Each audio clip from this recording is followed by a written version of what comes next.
you very much.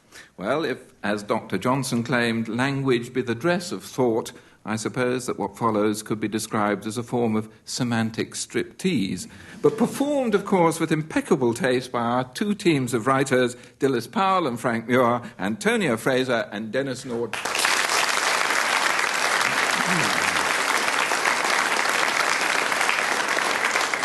And we start with some elusive meanings and elusive origins, a few words that some of us, though never, of course, a member of our teams, use occasionally, though we don't fully understand what they mean. Frank, people are often accused of aiding and abetting. Is that just a legal tautology, or does abetting mean something other than aiding or assisting? The thing about aiding is that aiding, you can just help anybody, and there's no problem. But abetting is helping in a criminal act, or in a nefarious... If you said, hold my coat, and you held my coat, that is aiding. But if you said, go on, kick him in the groin, that's abetting. Well, it could be abetting, it could be something else. It's not quite the distinction I'm after. Any other I offers? can only say I'm terribly sorry, and my resignation will be in the post. I think I'll give you a mark for the kick in the groin. I think that's worth a mark for it. Indeed, it means encouraging and promoting and instigating as well as assisting. I don't think you quite got there, but we'll give you one mark. Antonia, we all know that juggernauts are those things that slip their loads on our motorways, like the M25. But what did juggernaut mean before the coming of the M25 or even the Volvo? Indeed, what does it still mean? Well, I think Uncle Frank knows, but I'm going to try and guess from his expression. Good Lord, his expression is extremely alarming. I think he's indicating some giant tree. No. Or he's still doing the spreading chestnut tree. He's doing his Indian dance. Oh, right. Yes. Of course it means a great Indian god, the great god Juggernaut. Like Krishna. How often have I worshipped at the shrine of the great god Juggernaut? How's that? I think you get the sort of kick in the groin mark for that. If you forgive the expression. Shall I tell you what you could have got your 2 marks for? There's a huge idol of Krishna at Puri in Orissa, and it's dragged every year in procession on a huge cart, which is a juggernaut or juggernaut. And it's said, without much evidence, that fanatical devotees throw themselves under the wheels. You learn something every day. I'm not going to throw myself under the wheels. Dilys, we all know that to plummet means to fall rapidly. But that's the secondary meaning of plummet. What's the primary meaning of plummet? It implies falling from a great height, rather straight. Yes. And I think the word really comes from the French. I think it really means something which you hang on to a string, something which is very heavy, and you hang it onto a string so that it comes down plumb straight. And I think it's from the French, plomb, which means lead. Am I right? Yes, you are. Yes. Very right, if you could be very right.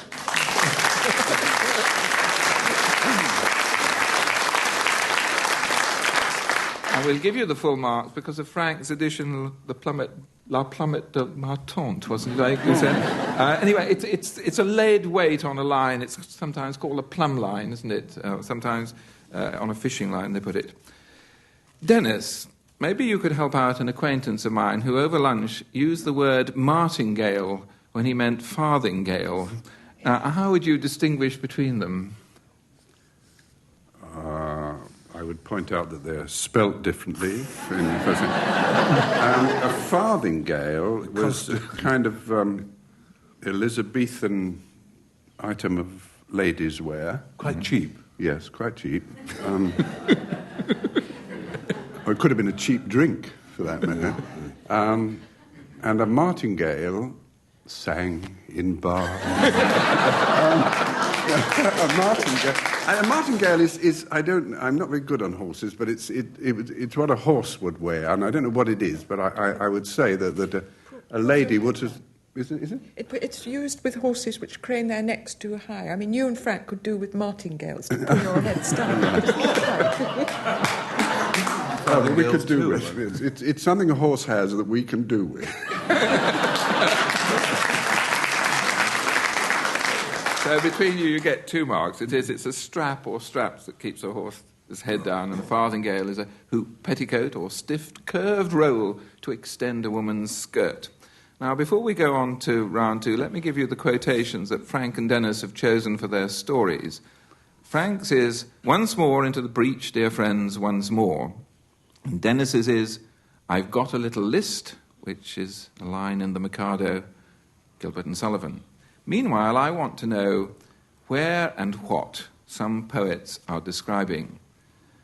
1 mark for the subject, another for the name of the poet. Frank, who was describing what here?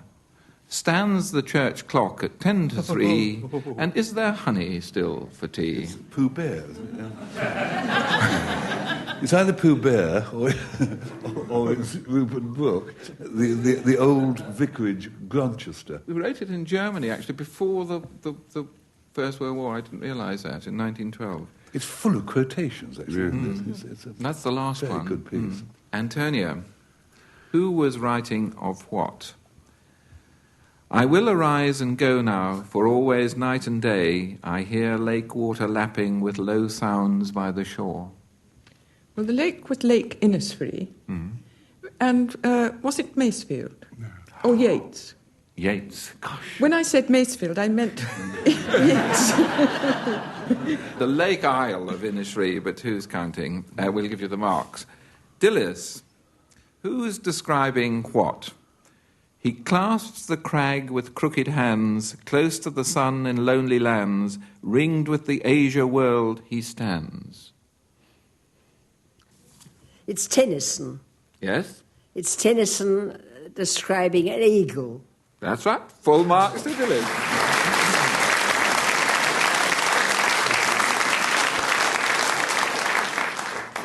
Denis, who's describing what here?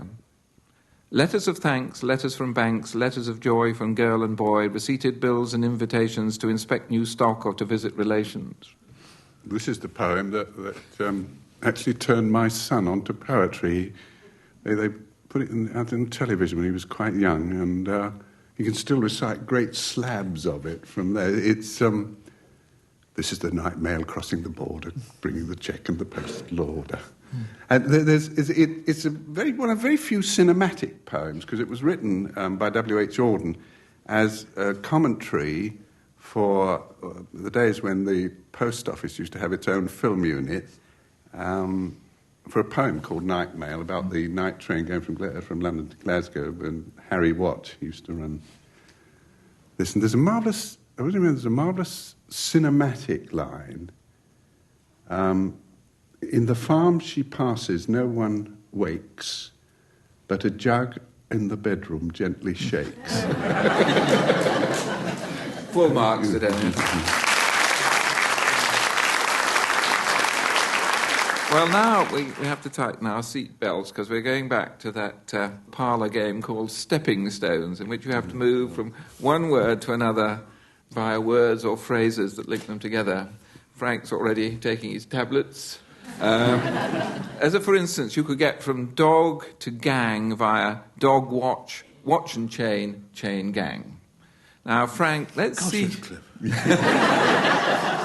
Or you could go to match that. You could go from dog watch to watch dog and keep perpetually going back like a recurring decimal. Yeah. That's where the chain comes in. A closed chain. Anyway, Frank, let's see you get from Christmas to Lou Grade. Christmas. Christmas card sharp, sharp blunt, blunt spy. I'm lost here. Christmas to Lou. No, you're doing very well. Lou Grade. Christmas Christmas card shop, shop till, till buy, spend a penny loo.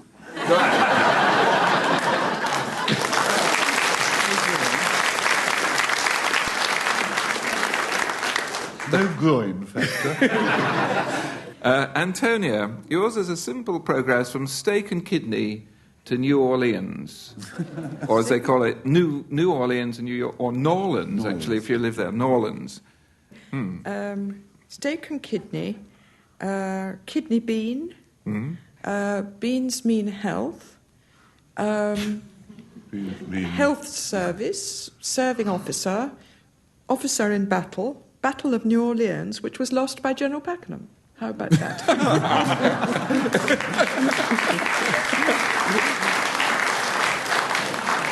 You almost got a bonus for that, for the family loss of the battle. I didn't know that. I've been to the battleground, but it was Pakenham who lost it, was it? Every time there's any kind of sort of centenary, like it's only 116 years or 121 years, they invite the entire members of the Pakenham family, my family, and then when they get there, they have endless banquets in which they get up and say how frightfully badly he fought the battle and how wonderful they were. And they produce a lot of people who say they were closely related to General Pakenham. My family then goes away suitably humiliated. That Nonny Donegan song must have caused you intense embarrassment. No, because he said old Pakenham won the battle. Got it wrong. We loved it. In fact, we were thinking of clubbing together and sending Nonny Donegan a medal. He got it absolutely, literally wrong. Dilys, let's see you get from red to wine. Red. His nose was red. It got into the drink. The drink came from a bottle, and the bottle was a bottle of red. Wine. That's joined, isn't it? Yes, I think so. I can't deny it. I think you've done it.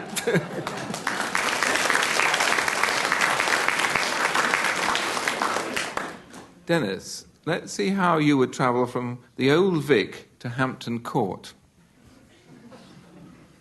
I see. Oh, Vic, all right. Old Vic. Vic Oliver. Mm-hmm. Yes. Hampton Court. Yes, Vic Oliver. Oliver Little, who was the colonial secretary in Pitt's, the elders' government. Little to Little Hampton, Hampton Court.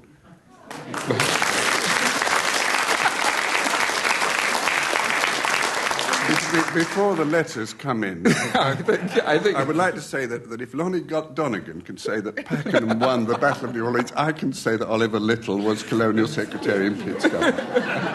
Something like 34 years of this programme, I've never met a round in which everybody cheated the whole time. This is updating the language, this round's about a few words and phrases that have entered the language since this programme started its short run on the BBC. Frank, what's the meaning of the phrase, levels on the splonk? It's schoolboy slang from Winchester School. Didn't you hear it? Yes, but just tell us why. Well, you see, it's sort of dodging out of things. Levels is the schoolboy slang in Winchester for lying flat in the grass. And splonk was the area behind the cricket pavilion. It was the splonk, it was known as. And levels on the splonk means that you, if you're fielding long stop, the cricket match and a board, you sneak behind the pavilion and lay yourself out in the grass and go to sleep.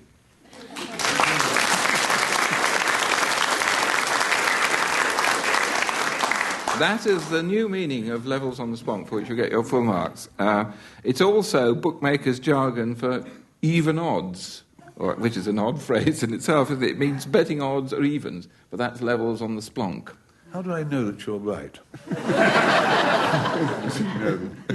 Because I had died to look it up. Antonia, who would Americans refer to as a pubcaster?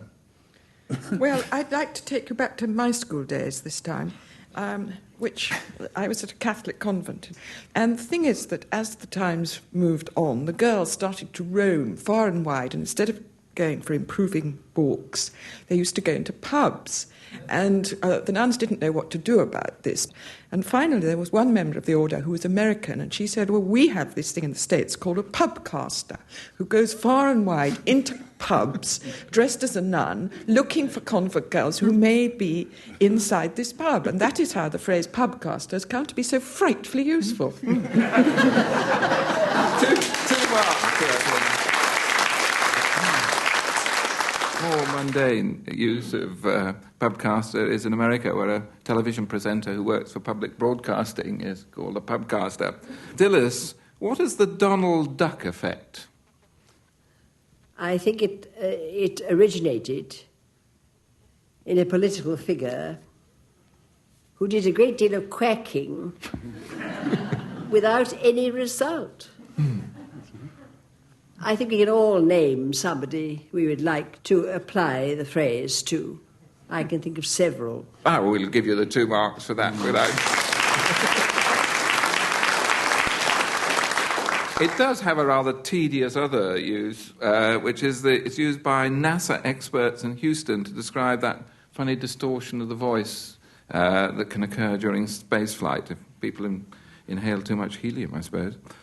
Denis, tighten your seatbelts. What does the phrase 1 + 1 mean when used in the rock music business? Well, 1 + 1 is used in the rock music business to indicate any complex mathematical problem.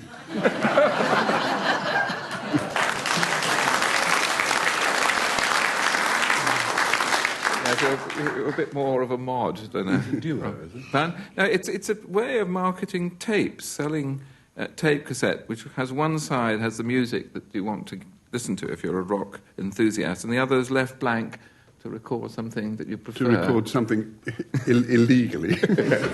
Anyway, that's what it is. But I think all the definitions we got were much more interesting than the. If I had one-on-one, I'd record on the wrong side and then have nothing.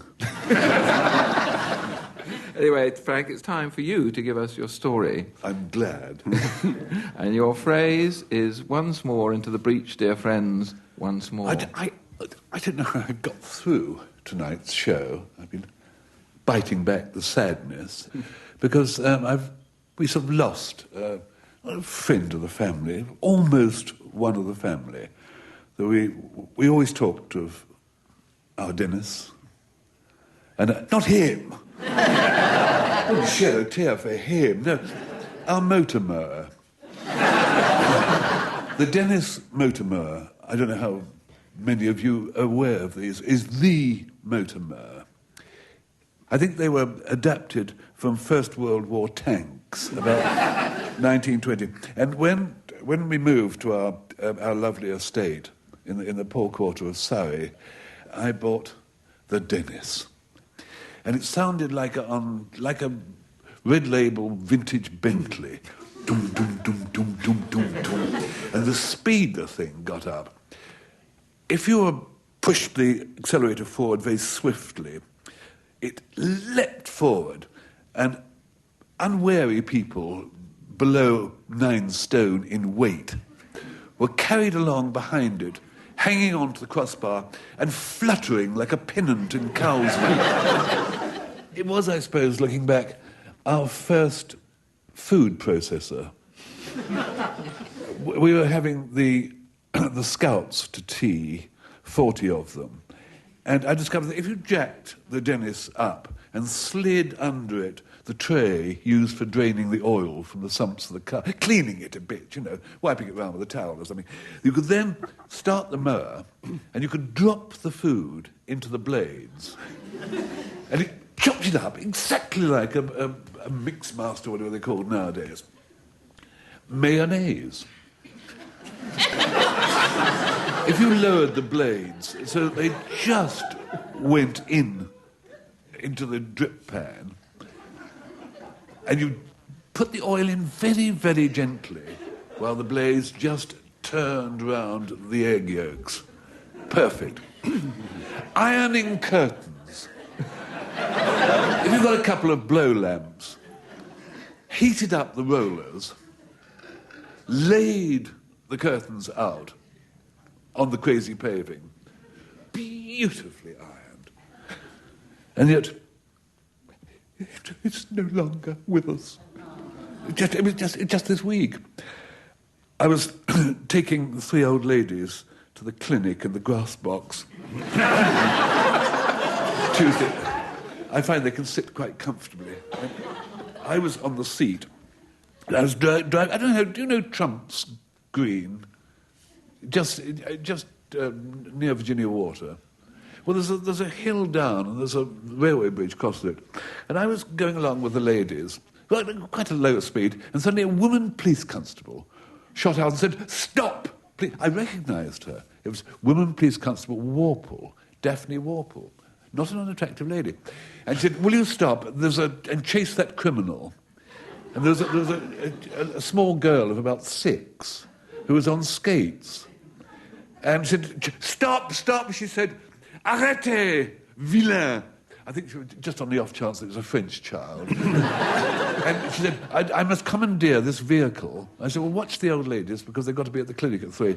And she pushed me off the seat, sat on the seat, drove, put the thing into gear, forward she went, down the hill towards the railway bridge. I knew she'd never make that nasty little curve at the bottom.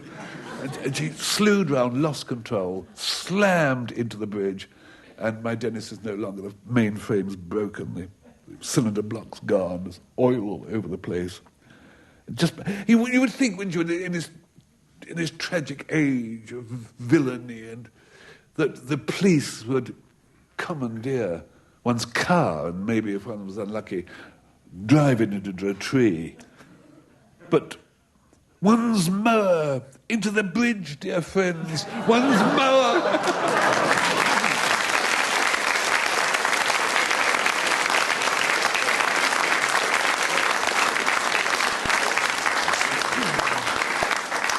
I've run right out of Kleenex after that. Denis, your phrase is, "I've got a little list." Dear Mrs. Atkinson, first of all, let me thank you for your very sympathetic letter. And in reply to your question, well, yes, I do still suffer from it. In fact, only last week I was strolling through the hosiery department of one of the big West End stores when, right in front of me, I saw a sign that said, "Support stockings." So straight away I went to offer my support, because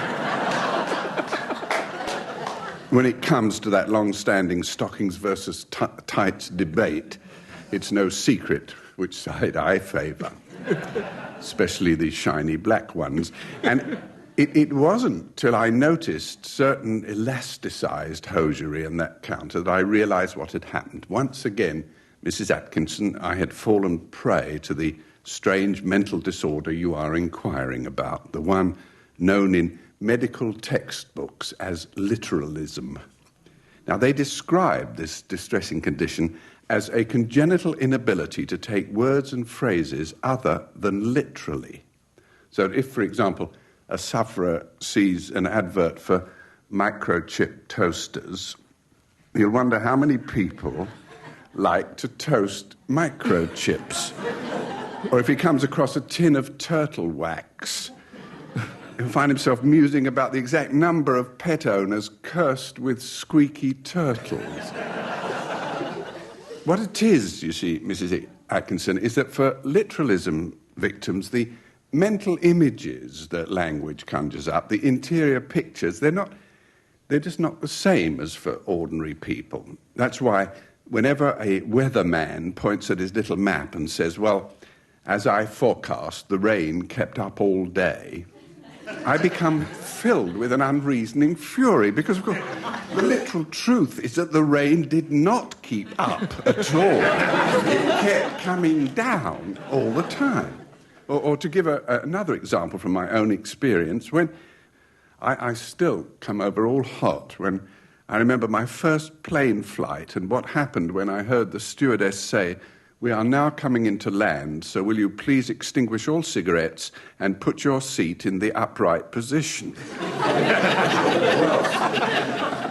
because of my leanings towards the literal, it didn't occur to me that she was referring to the aircraft seat. So I positioned myself with my rump in the air and my head somewhere down by the sick bag. And I can now tell you that assuming that posture when the aircraft is also going into a nose-down mode not only leads to dizzy spells, but you wind up being escorted off the plane by 2 orderlies from Hounslow General. So, Mrs. Atkinson, that's a general picture of the unhappy disability sometimes known as literal thinking. But what your letter was particularly concerned about was whether you could ascertain if your 12-year-old son has developed this dread affliction. Well, Mrs. A, it's one of those heartbreak questions. All I can say is that you must look out for the telltale signs of literalism. You could try a couple of simple tests. For a start, lead him into the kitchen and show him that knob on your washing machine that says, pull on, push off. If he gives it a sharp tug, then straight away leaves the house, that does not bode well. Your next step must be to take him for a walk down the road, then ask him what comes into his mind when he sees the house that has a sign saying, Neighbourhood Watch. If he says he pictures a lot of local people popping in there to ask what time it is, Mrs. A, I'm afraid you must give up hope. All you can do in that case is summon up as much resignation as you can muster, and borrowing a phrase from W.S. Gilbert, you must say to yourself, I've got a literalist.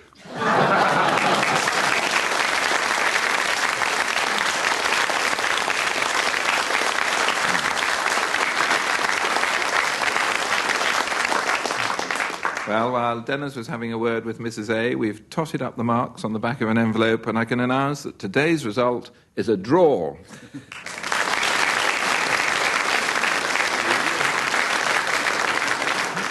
So you all get a personalised letter of congratulation from the functionary who deals with these things. Until we all meet again, goodbye.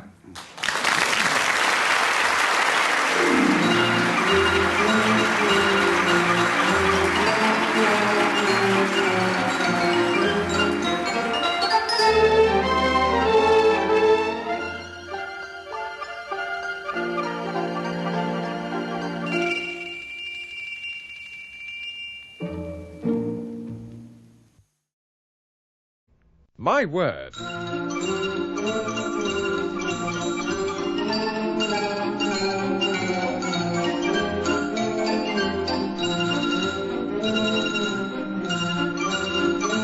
A panel game devised by Tony Shrine and Edward J. Mason. And here to introduce the teams is Michael O'Donnell.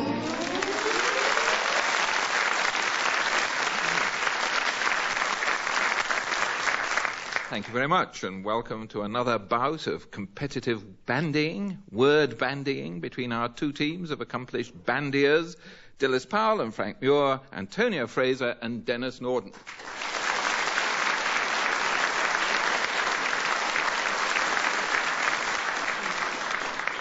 We start with a round of alliterative title, verbal vagaries. Frank, can you explain why the following verse is literally exclusive? A jovial swain should not complain of any buxom fair who mocks his pain and thinks it gain to quiz his awkward air. It's one of those things that the vowel sounds come out in the same order as the 22nd Psalm. Yeah, you're into the right marketplace, but not quite the right stall. There is a clue in why it is literally exclusive. It's got as many A's as Ethel Randolph has written novels. 2 marks to Frank. Well done.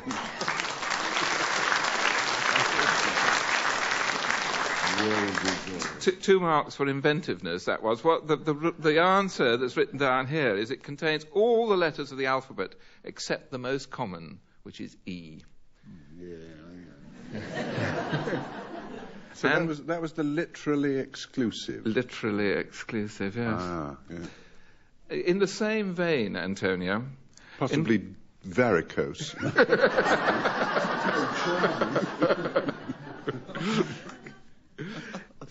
In what sense is the word typewriter of the uppermost importance from the point of view of a typist?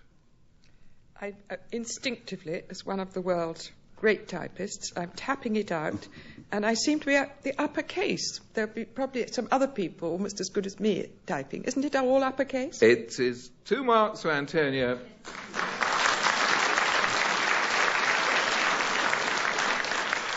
Because it can be typed using only the top row of letters. Dilys, the phrase never odd or even, which is mathematically absurd, becomes even odder when subjected to analysis. Never odd. Or even. Or even. Why is it odd when subjected to analysis? That sounds like a 2 mark Yes, to me. well, if you split it in the middle, Yes. never odd, it reads backwards, never odd. Well done, 2 marks.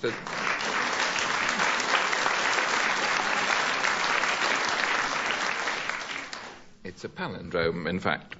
Denis, medical consultations can lead to noted miscalculations. How? Medical consultations can lead to noted miscalculations. In the fee, I should think. Yeah. Well, that's one of those sentences that have got no A or the in it, which makes it sound like a crossword puzzle It is clue. a crossword. Medical consultations can lead to, I forgot what it can lead to. Noted miscalculations. Noted medical. Is it an, I can't go through it all, but is it an anagram? It is as simple as that, and it's an anagram that wins you 2 marks. 2 marks to Denis.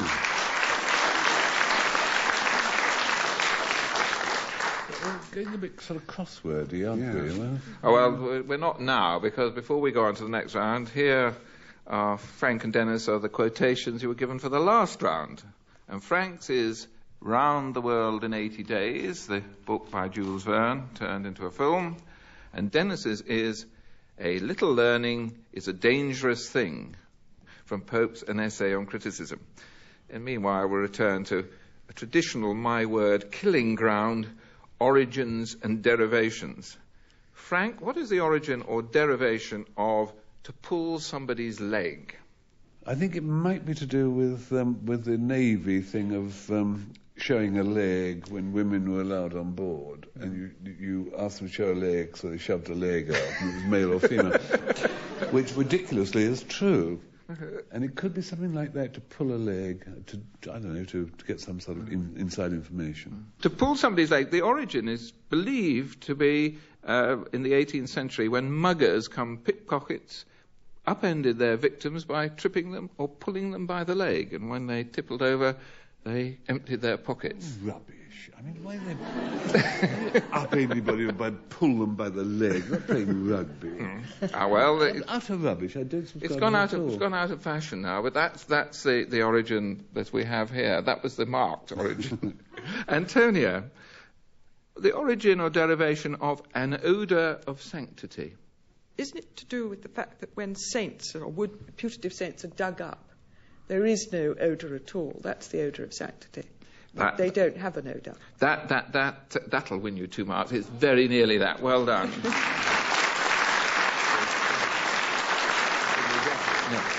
I mean, it was a medieval belief that when they actually died, that they didn't decompose like the rest of us, and instead of a sort of niffiness, they produced a fragrant effluvium, pleasing to the nostrils. There was also you probably get it in an aerosol today. Spray around convents and things, An aerosol. Dilys, the origin not of to pull a leg, but to hoodwink. It's a game. It comes from a game. It comes from blind man's buff. That'll give you 2 marks. Well done, Dilys. It was originally the verb meaning to cover the eyes with a blindfold, and hence, figuratively, to prevent a person from seeing the truth or from perceiving a fact. Denis, the origin or derivation of to peter out. Well, it's probably named after some frightfully inadequate person called Peter, who sort of the opposite of Peter the Great. Peter the Wimp, who never quite made it. It was a miserable failure. They're probably Russian in origin, wouldn't you agree? Why not? Yes. Yeah. It is, in fact, US mining slang. Ah, but they're all actually Russians, if you dig deep enough, you see. Mining slang. I was away the week my school did mining slang, actually. A miner's lamp. It's a miner's lamp with a very, very weak battery. I think that's worth a weak 0.75 of a mark. Right. We'll give you that. But it's not the answer. The answer is it originated in the American gold rush with a contraction of saltpeter, potassium nitrate, which is the chief ingredient of gunpowder, and used to dislodge the gold-bearing ore. And once they'd blown it all out, I suppose it had more than petered out. It had gone with a bang. Anyway, that would have got you the 2 marks. But you've got not often people get 0.75, only since we decimalised. Next round, differences of opinion. Same question here for all of you. So we're looking for inventiveness. Some unknown gentleman, though he doesn't really sound like a gentleman, is alleged to have said, arguing with a woman is like trying to fold an airmail edition of the Times in a high wind. Excellent. Well, we're after a simile for the same condition, but we're not going to be sexist about it. We're going to split it up. So, Frank, from the masculine point of view, can you give us an equally graphic and homely comparison for such for a woman, arguing with a woman? Trying to eat pickled onions with rubber chopsticks. That'll do very nicely. That'll do nicely, sir. Trying to hop up a down escalator. Antonia, swimming pool. to maintain balance, we'll have you arguing with a man is like. Arguing with a man is like trying to teach a cat bridge. You can get them to understand the principle of the game, but you can't get them to follow suit. I've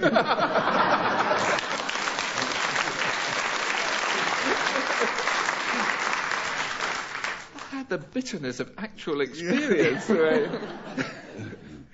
Dilys, arguing with a man is like.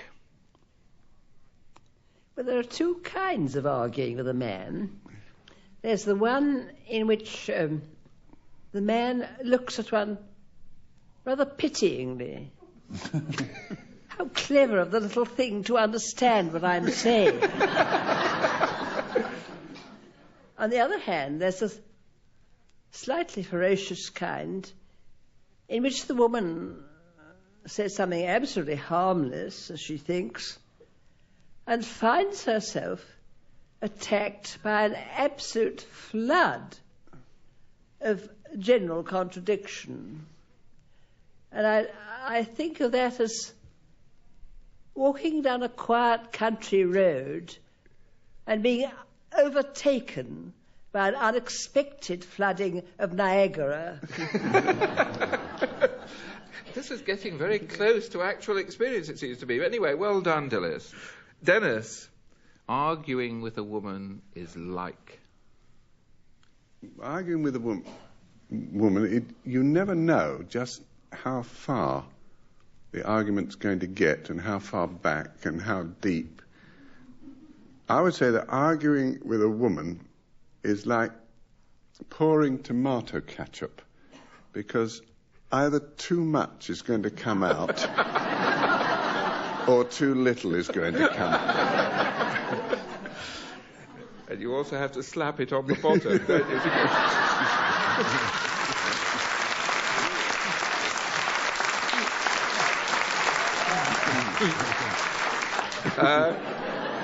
Let's move on quickly. Now for a round of definitions from the concise Oxford English Dictionary. I give you the definition and I want to know the word that's being defined. Frank, the definition is to go prancing in triumph. Is it a portmanteau word? No, it's a sort of... It sounds like a made-up word. Yes, it does. Does it? It sounds like a word that's about to be made up, but it could be issued, but could be uttered by somebody called Humphrey, a sort of Humphrey. It's Humphrey? An Humphrey sort Humphrey of... Bogart? I have this great facility for offering clues that lead really you into obscure, forests. Impenetrable clues.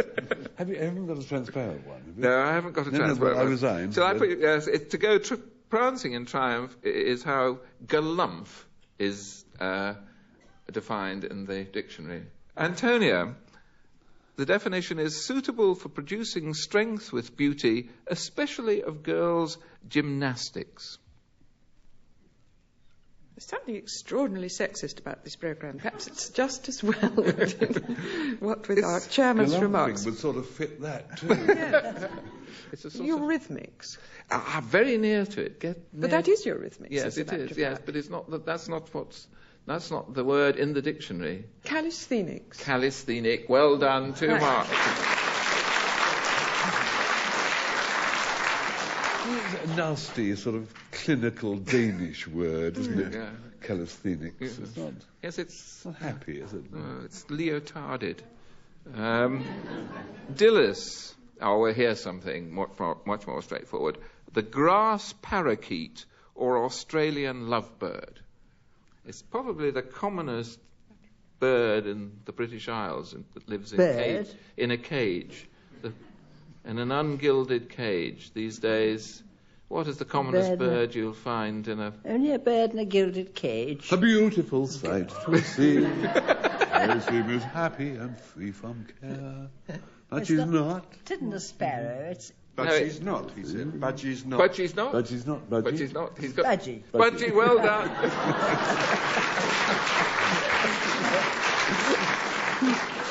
That was Denis with generous mood. Budgerigar. Denis. Brittle steel grey, semi-metallic substance, crystallizing in rhombohedrons and volatilizing without fusion with odour of garlic. By Jove, I needed that.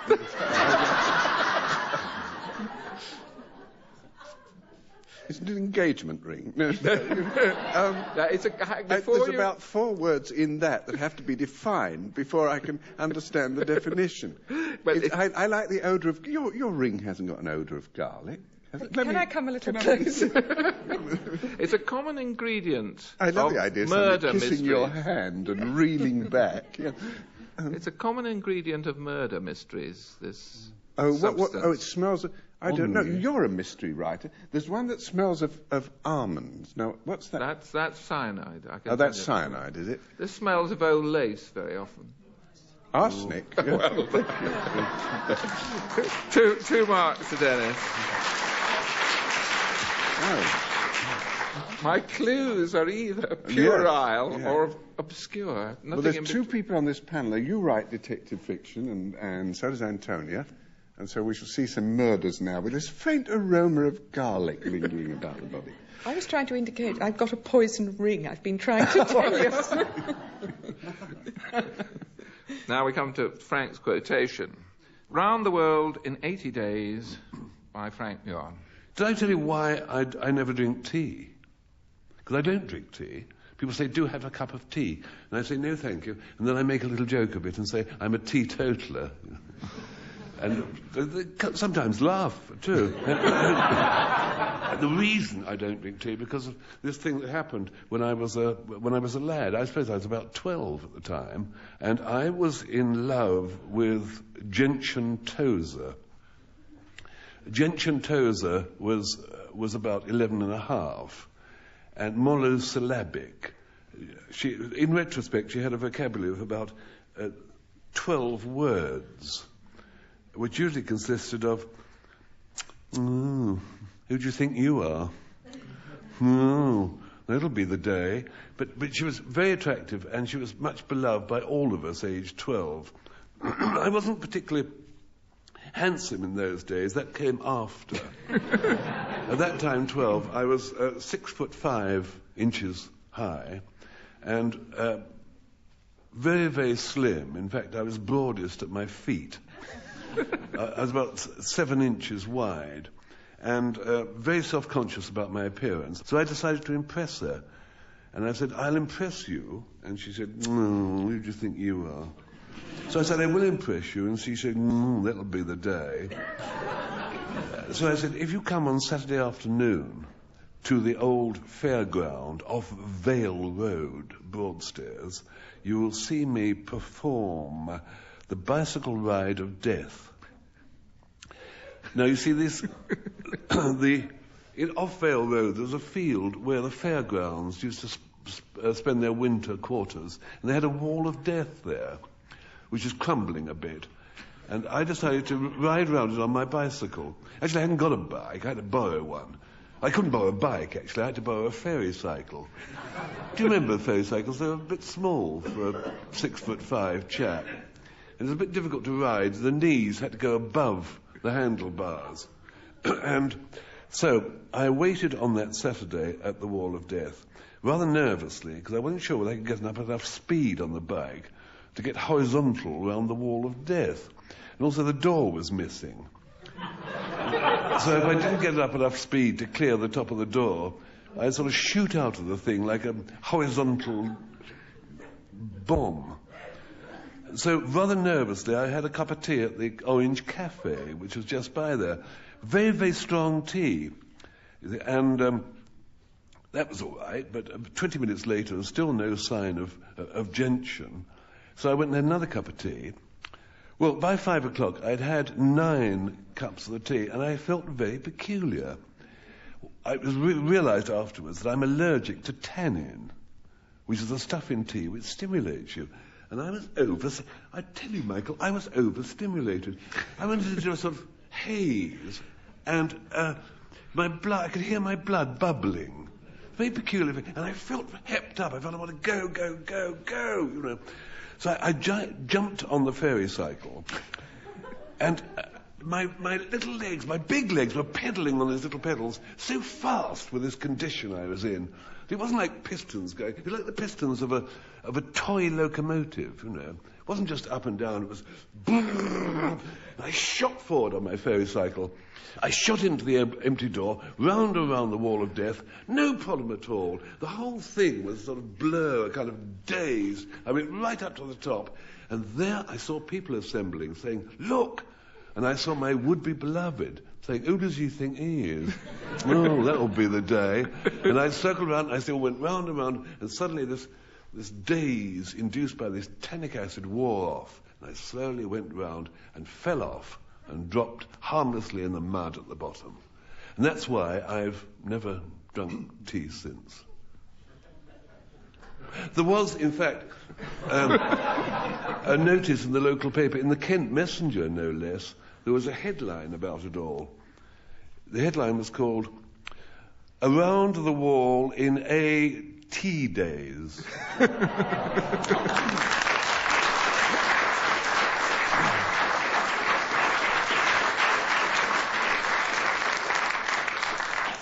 Thank you, Frank, for another poignant chapter from a Broadstairs childhood. Dennis, a little learning is a dangerous thing. Well, it happened to me again last week, this time of all embarrassing places, at the doctor's. I'd gone to him for a checkup, and when he put his stethoscope on my chest, he said, "I want you to just breathe in and out." And I found myself saying, what other ways are there? It was, of course, my old trouble cropping up again, this distressing disability that I've often mentioned on this programme, literalism. The complete inability to take common expressions and phrases at anything other than their literal sense, like that schoolboy Michael mentioned who when asked to show a leg, showed a leg. Now, I had another instance of it when that same doctor put me on the scales and weighed me. After he'd checked the result on a chart he had, he said, "Oh, that's fine." He said, "You seem to be the ideal weight for your height and sex." And I remember thinking to myself, I didn't even know there was an ideal weight for sex. But that's the kind of thing that happens to literalism sufferers all the time. Life becomes a series of misunderstandings. You take that newspaper story that came out when the Prince and Princess of Wales were embarking on one of their trips, and the palace decided it would be prudent for them to go on separate planes. You remember that? I can't tell you how long I stared at that headline saying, "Charles and Di must fly apart." But headlines are always a hurdle for those of us with this unfortunate habit of putting secondary meanings first, because we constantly find ourselves conjuring up the wrong mental images. I'm thinking of another headline that I saw that said, "Killer believed spotted." I go back to the Falklands episode for this one. RAF carry out a sweep. On the other hand, there are some headlines that emerge as simply statements of the obvious. Such as the one I once came across that said, "Woman hit by train critical." I thought to myself, who can blame her? I mean, mind you, for some of us literalists, that apparent underlining of what appears to us self-evident seems to happen all the time. I remember wondering why anybody would waste money putting an advertisement in a local newspaper merely to announce stainless steel sinks. I mean, not even a child would think it floats. And I had the same puzzled response to a question I was asked when I once went into a local snack bar for a sandwich. The man said to me, "Do you want to eat it here or take it away?" And I said, "Well, both, I hope." You know. But I wonder if you can appreciate how irksome these constant misinterpretations can make your life, sometimes to the point of downright embarrassment. The kind of example I have in mind was the time I was out for a walk with some friends I was staying with in the country, and we came to a level crossing whose warning light had a sign saying, "Stop when flashing." And all I did was remark, as though anybody would walk across a railway line in that condition. You know, I've never been invited back.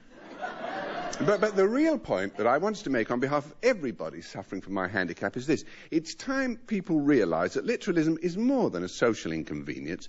It can endanger your livelihood. There's an authenticated case history of a chap who worked as a porter on the London Underground, diligent, conscientious worker, and when he got posted to a new station, which coincidentally, had the same name as Frank's place, Oban, it's just near Oxford Circus. I don't know if you know. But the first thing he saw when he got in the ticket hall was something labelled change machine. So he changed it, and that man's career is now in ruins. As for the same sort of reason is mine, because I can now reveal that it was due to literalism that I've been barred for life from ever again entering BBC Television Centre. It was all because on a recent visit, I happened to pop up to the 4th floor to use the executive gents. And when I got in there, I found hanging on the white porcelain in front of me a handwritten sign that said, "Toilet out of order, please use floor below." Now,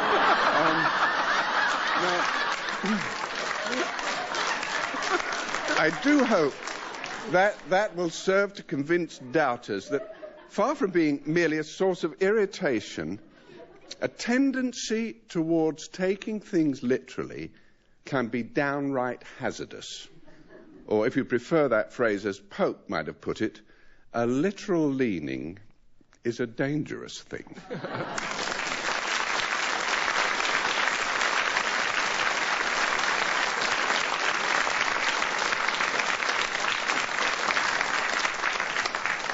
Thank you, Denis. And while you were giving us that moving account of your affliction, we ran the results through our new coal-fired computer, and if I read the smoke signals right, our winners are Antonia and Denis.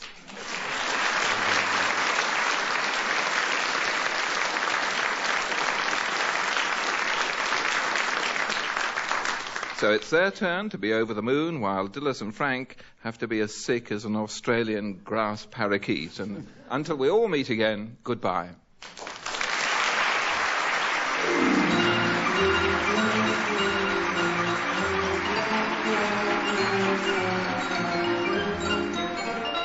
In My Word, Michael O'Donnell was in the chair. The questions were compiled by Peter Moore, and the programme was produced for the BBC by Tony Shrine and Pete Atkin.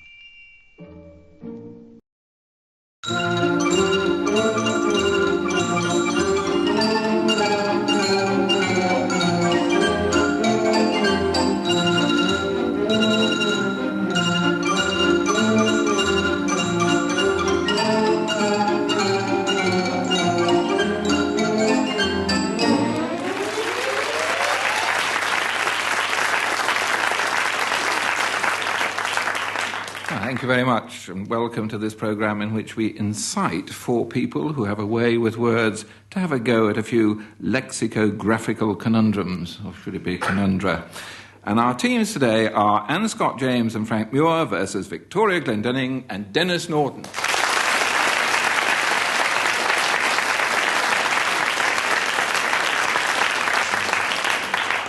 The American poet James Russell Lowell wrote, "Nature fits all her children with something to do. He who would write and can't write can surely review." I thought I'd get a sympathetic murmur or two for that. Well, here come some less than favourable reviews. Frank, in 1847, in the North British Review, James Lorimer gave the following notice to a novel. "Here all the faults of Jane Eyre are magnified 1,000-fold, and the only consolation we have in reflecting upon it is that it will never be generally read." What, for 2 marks, what was the novel? Has he rubbished another Bronte? Yes. Ah. Now that narrows the field. No, not really, does it? Because if you're against Jane Eyre, you'd be horrified by Wuthering Heights, wouldn't you? And you would be Wuthering 2 points as well, so 2 points to Frank. Victoria, here's the good Dr. Johnson's view of a poem.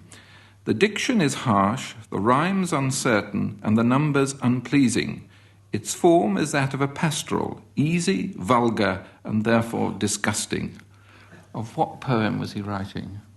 I've never understood why everybody's so crazy about this man, Dr. Johnson. I think he's... Frank has had an attack of the vapours. I'm really sorry, but he is extraordinary kind of pompous and dismissive. Yeah, I know who he didn't like. I think he was talking about Paradise Lost. No, he was talking about Milton. All right, Lycidas. Lycidas, you get your second point. But it's the least disgusting in a way. Yes, I think You are so wrong about Sam. He's a very funny man, very nice man, humble. I don't know why you should dislike him. Do you know at the end of his life, people just wouldn't have him to supper because his table manners were so bad. He just used to put his hand in the steak and kidney. Well, he was short-sighted. But he did. He was short-sighted, so he ate fish with his fingers to get the bones out. That seems to me to be eminently sensible. Yes, but he did squash innocent people, didn't he? People who really weren't up to being squashed. Yes. Got to be Yes. Like the woman who showed him her grotto. Do you remember that? And he said, "Don't you think this is a charming grotto?" And he said, "It'd be a lovely retreat for a toad." Here's Voltaire's opinion of a play, Anne. "It is a vulgar and barbarous drama which would not be tolerated by the vilest populace of France or Italy. One would imagine this piece to be the work of a drunken savage." 2 marks, name the play. Well, I'm sure it's Shakespeare.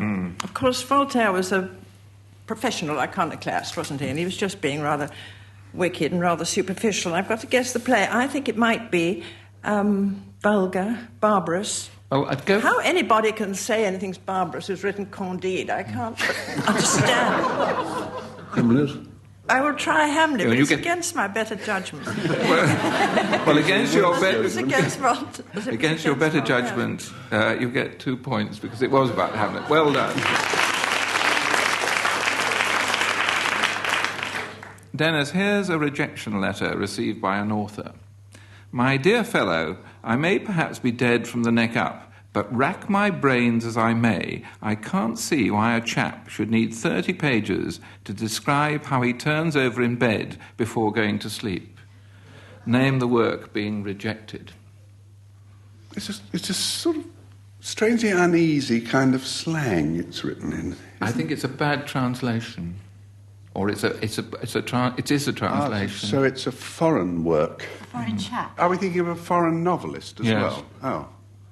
My dear chap, would it be Proust? It would be Proust. Therefore, Remembrance of Things Past, I would think. Of course. 2 points to Denis.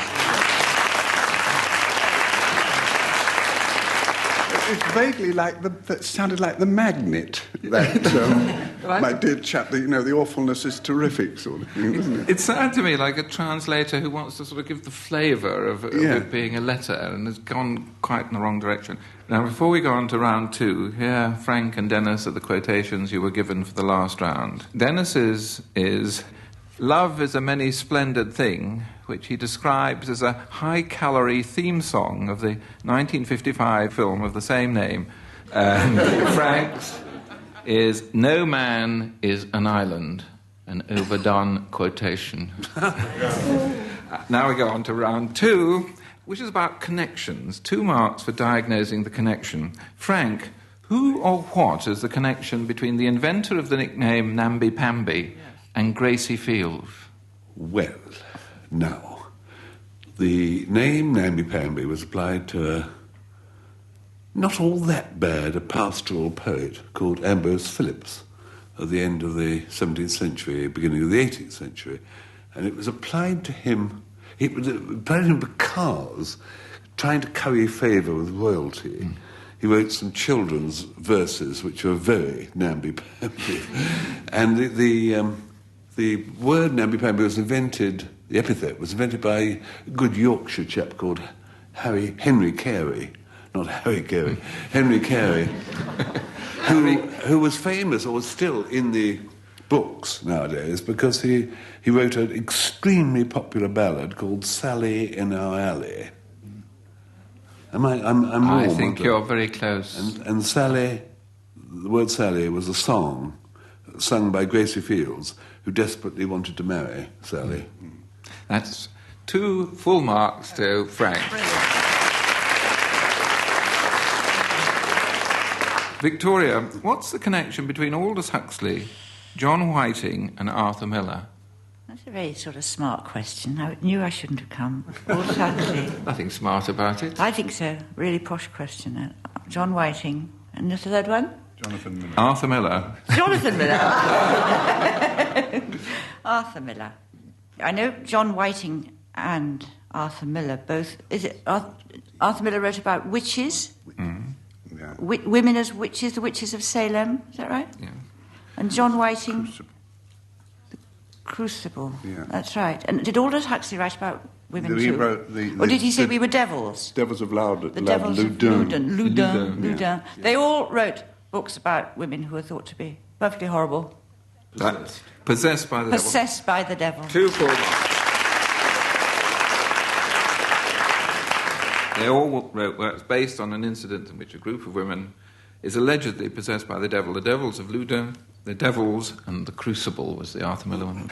And what's the connection between sexual politics and frogs? Well, there is a very obvious connection, which is the Greek playwright Aristophanes. Well, that'll do. But for 2 marks. But listen, there is a slight confusion here, because the book about sexual politics was not, of course, the frogs. No. It was the Lysistrata. That's it. But the connection is I can't Aristophanes. too closely remember what the frogs was about, but it was something to do with choosing the best... Quack. Yeah. I always thought it was about frogs. Frogs don't have quack. It was about poetry and tragedy, I think. That's right. Our biology book had that in it. They go hickety-hick skirps. We all went round the fields trying to find frogs by giving their mating call. It's written by... We didn't find one. But it was that noise. It's written in the verse. Denis, what is the connection between Alexander Dumas Sr. and Franz Liszt? And come to that, Ludwig of Bavaria. What puzzles me is, and come to that.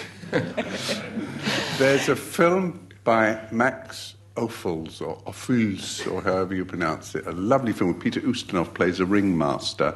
Yes. And it's the story of Lola Montez, and she's in love with Ludwig of Bavaria, who was played by Anton Walbrook. All the older ladies now rub their elastic boots together. And I think that these gentlemen all played a part in the Lola Montez support scheme. Yes, that's right. So Lola Montez is indeed the connection. 2 marks to Denis. Now we come to a round which I call highly adjacent. It's suggested by one of our listeners, Mr. Wood of Manchester. I better give you an explanation slowly of it, because I'm going to give you a one-word definition of 3 words that lie next to one another in the dictionary. And what I want to know for 1 mark each are the 3 words. So I'll give you a definition for each word. As a for instance, I could give you the definitions noisy, lake, and recline. And the words I would be after would be noisy, loud, lake, lock, and recline, wait for it, lounge. So there are 3 words. What connects them is that they're next to one another. I think this is too difficult. I thought lock was spelled L-O-C-H. Is it? This money. Well, I hope Mr. Wood is listening. Frank. This was coming, so I memorised the dictionary before this. I think the technique is to go for one of them. I've had a few trial runs. Right. If you get one, then it's easy. hit me, And I've put in an easy one for in each group. Frank, your definitions are game, thorax, and sofa. Borax. Aha. Go for thorax. The thorax is the chest. Yes. Right? We're no problem here. Sofa, chest field. That's it. The first padded. No. Game, cheese fancy. That's it. You nearly got chess, but cheese fancying is a better one. It's a good game. 3 marks. Well, you think it's a good game because you've just done it. Now, Victoria, your words the definitions are antiquated, obstruction, and midwifery. Really? Now, have a go at the midwifery, and that will get you towards the others, I think. Midwifery. Is, well, it's like ob again, like perhaps obstruction is it already, because obstetrics? Obstetrics? But then we've already got obstruction. Yes, well, Did you give it me by mistake? No, I didn't give it to you by mistake. Because it's the next word to obstetrics in the dictionary going backwards. Going backwards. What does obstruct? What is an obstacle? Yes, that's it. And what is antiquated? Well... Old. Obsolete. Obsolete. We'll do 3 marks. Excuse me, sir, but I think antiquated is obsolete. I mean, it's old, but it could still be in use and flourishing. It's a cheap dictionary. It's a cheap dictionary. I've already lost... And also the word's obsolescent. I've already lost £0.5, avoir du pois. We only got through 2 rounds.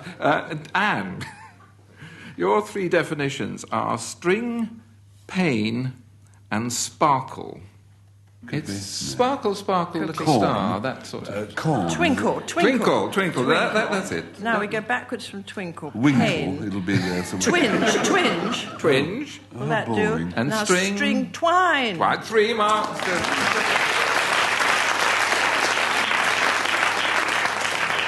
I think they're beginning to get the hang of it. Well done, Mr. Wood.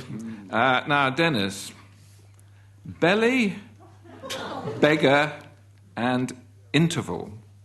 There are no easy ones. Yes. No, What should I go for? I would Michael? go for. You could go Belly. for belly, which is you. Is you, it a have, you polite- haven't got this word. You haven't got one of these, but people like me who've got a belly have got a bit of a thing that hangs over our trousers a bit. That somebody's trying to tell you in the front row. Paunch. A lady Paunch, there paunch. said paunch.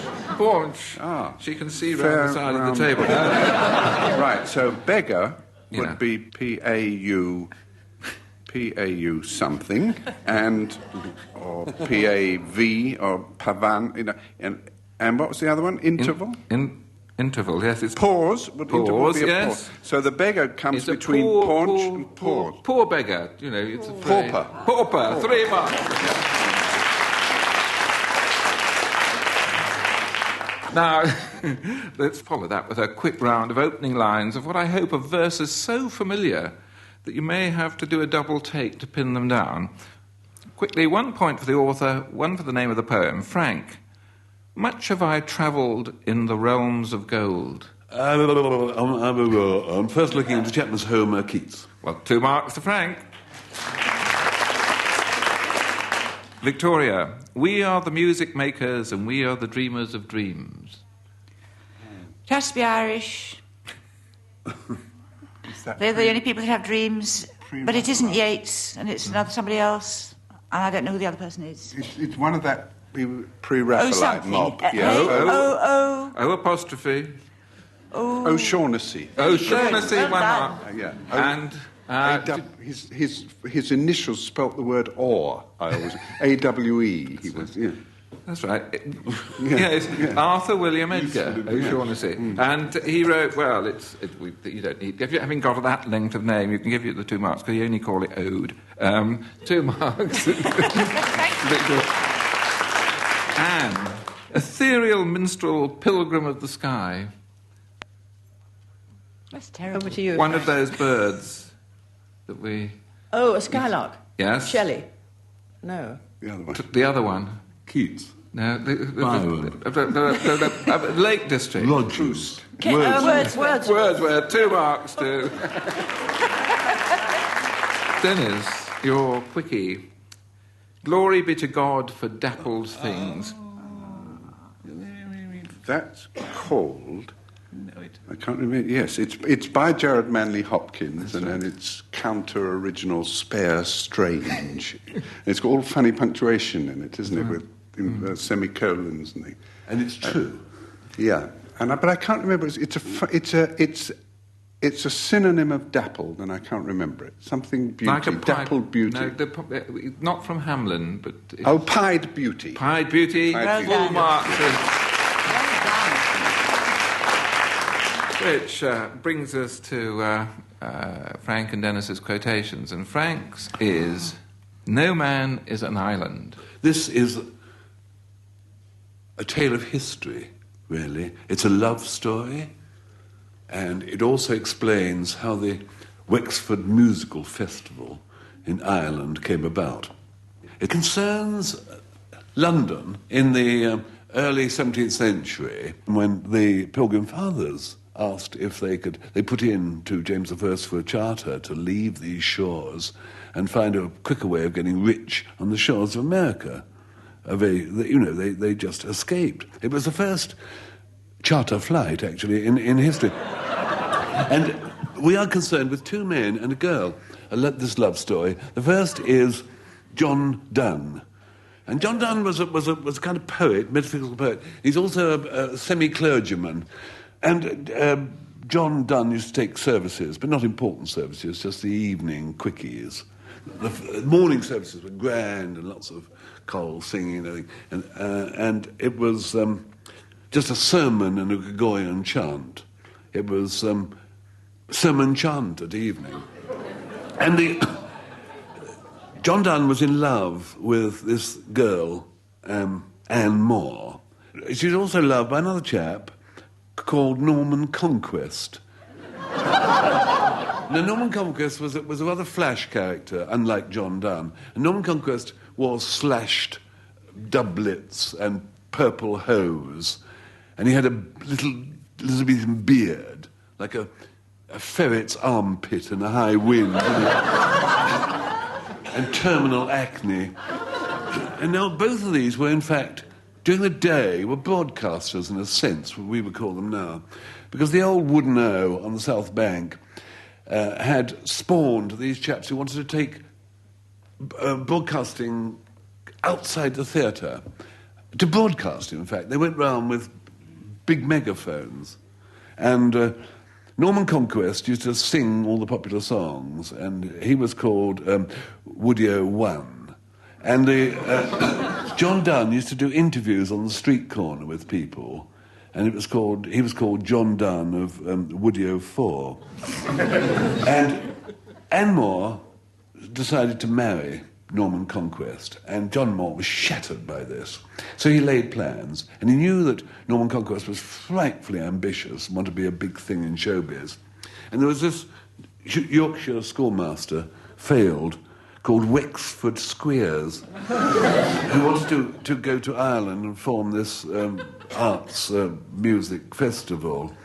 And John Donne said, I'll give you a sum of money to set it up if you'll take this Norman Conquest as the festival supervisor, because he'll jump at the chance and he'll get him out of the way, and I'll be able to marry my sweetheart Anne Moore. But Anne Moore thought she was going to get married to Norman Conquest, you see, and she asked John Donne to conduct the marriage service. So there they are. There's Anne Moore waiting. There's John Donne with the prayer book, no bridegroom, and the bell starts ringing, 2:45. And she said, where is he? My bridegroom. For whom does the bell toll? John Donne says, ask not for whom the bell tolls, swiftly passing the prayer book to the real vicar and taking his place beside Anne, he said, it tolls for us. Norman is in Ireland.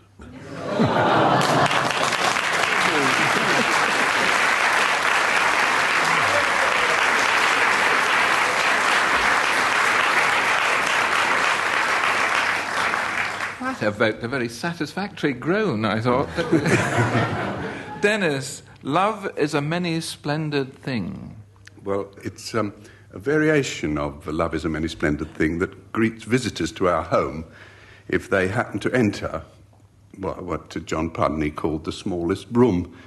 You know, I told you that we'd moved recently, didn't I? What I didn't mention, because I hadn't yet realised it, is that the new neighbourhood is populated by people who go in for things like organic quiche and Fay Weldon T-shirts and electric avocado peelers and indoor plants growing out of China-ware Wellington boots, to say nothing of stir-frying escargots in a wok, and going to PTA meetings where the kids turn up with 3 or more parents. In other words, we have fallen among yuppies. And I don't mind telling you, it's been quite a job trying to adapt to their ways, not simply because I just happen to be allergic to monkfish. No, it's more than that. It's just not easy trying to live in what's known as the fast lane, when the only fast lane you've previously lived in has been the one marked 6 items or less. You see, the thing about these type of people is that all their value systems are defined in terms of consumer goods, items like jacuzzis and cordless phones and personalised number plates and wooden loo seats and state-of-the-art kitchen equipment, all of which either cost the absolute earth or when it did happen to be something within our price range, like the cordless telephone, our dog kept taking it out in the garden and burying it. Now, but as for those other yuppie appurtenances, have you any idea what traders are now asking for a number plate that begins DN? It's nearly as much as I paid for the whole car. So in the end, I achieved the effect for a fraction of the cost, by simply hanging on to my present number plate, but changing my name to Joseph Otto Quinlan. It's the same with installing a jacuzzi. What worked out much more economical was just leaving the plumbing as it was, but if ever a neighbour pops round, we just keep dropping entire packets of Alka-Seltzer in the bath wall. Mind you, not all those yuppie accessories can be acquired on the cheap. Our pasta maker, for example, it really was a mistake to buy that from a reject shop. Its electrical circuits turned out to be so dodgy, we didn't even realise that the off switch didn't work till we went out one afternoon and came back to find the whole house under 20 foot of spaghetti. But the most damaging exercise in false economy was in the matter of the wooden loo seat. Now, I don't know how recently you've checked out what the shops are asking for those. Honestly, for the same price, you could have 2 weeks in Spain. So I decided to make one of my own. Now, admittedly, that meant involving myself in carpentry, a craft at which my personal skills can be judged by the little questions I have to keep asking, such as how do you get blood off a sore? But remember, the objective was to save money, and that I certainly did, because all that wooden loo seat finally cost me was just £35, 28 hours' work, and the tip of one index finger. Now, I grant you it is not perfect, due to the fact that I don't possess any kind of lathe or turning tool. The central aperture is square. That is to say, it has 4 corners rather than being in the customary oval shape. And because I was similarly short of a spoke shave or plane, in fact, any of the tools used to make wood smooth, the seat presents a somewhat rough and jagged surface to oncoming flesh. So, all in all, that seat does not make an ideal object for people to park on for any length of time. In fact, the splinter count is so high, anybody emerging from there can always be recognised by their rather Groucho Marx type walk. And that is why we have now had to hang up in there a small hand-printed warning which, as I've mentioned, paraphrases a well-known song, film and book title. Lav is a many-splintered thing.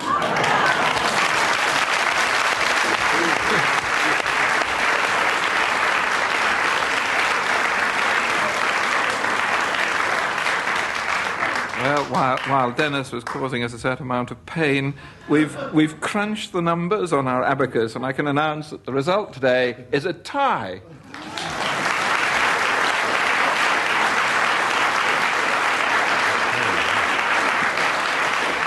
So off you can all go on your lap of honour until we all meet again. Goodbye.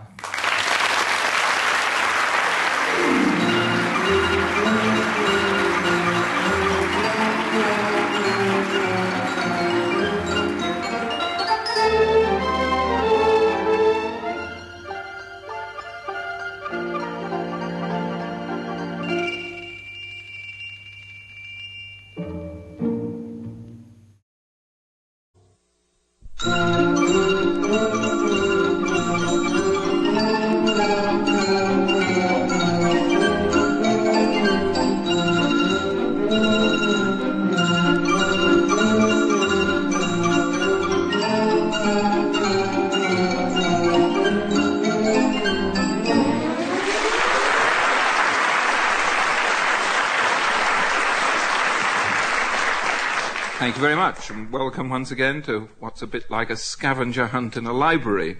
And our 2 teams of industrious scavengers are, as ever, Dilys Powell and Frank Muir, Antonia Fraser and Denis Norden.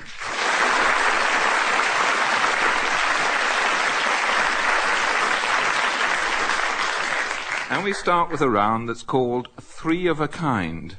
Frank, what do the following have in common? A cuddy, a nirrup, Nirrup, and a pronkus, Pronkus. I'm giving you the Australian spelling. Thank you. That's not a clue. Anything to do with cooking? They always are, aren't they? No. In which case, if they're not cooking, there must be sport. No. They are regional names for an animal. Oh. Well, like a sort of prime minister. A cuddy is the Scottish, but they're regional names for an animal. Yes, a carp. No. You have one more guess, and then... Well, there's a lot of animals to go through. I know. There's a moorhen. Am I warm? Not there. May I resign? Go for a sort of common, long-eared type of animal. Doctor. A doctor. No marks for a doctor. A donkey. You were very nearly there. Bad luck, but well tried, Frank. How interesting. Antonia, what do these have in common? Egyptian finger, Mexican whisk, and Japanese barnyard. Just a Japanese barnyard. Well, I imagine on this family programme they're not names for exotic substances. Well, they're not names for exotic I haven't finished substances. my sentence. But, But, nevertheless, gazing into your eyes, perhaps there is some horticultural connection. Yes. And they might be, as it were, grasses and sort of that kind of thing. Say no more, you get your 2 marks then.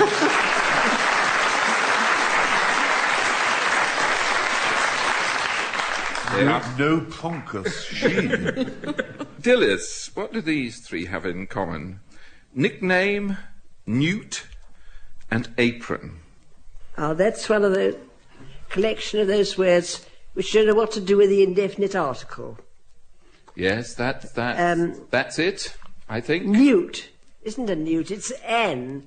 Newt. Ever seen an newt? I don't know. No, you're absolutely... It used to be an eft. Can't be an name. It must be an name. Name. An name. An name. Yeah, also name. An additional name, yes. And the third one is apron. Anne Atkin. Well, or an apron, which we have down here. But anyway, whichever it is, it gets you 2 marks. Well done.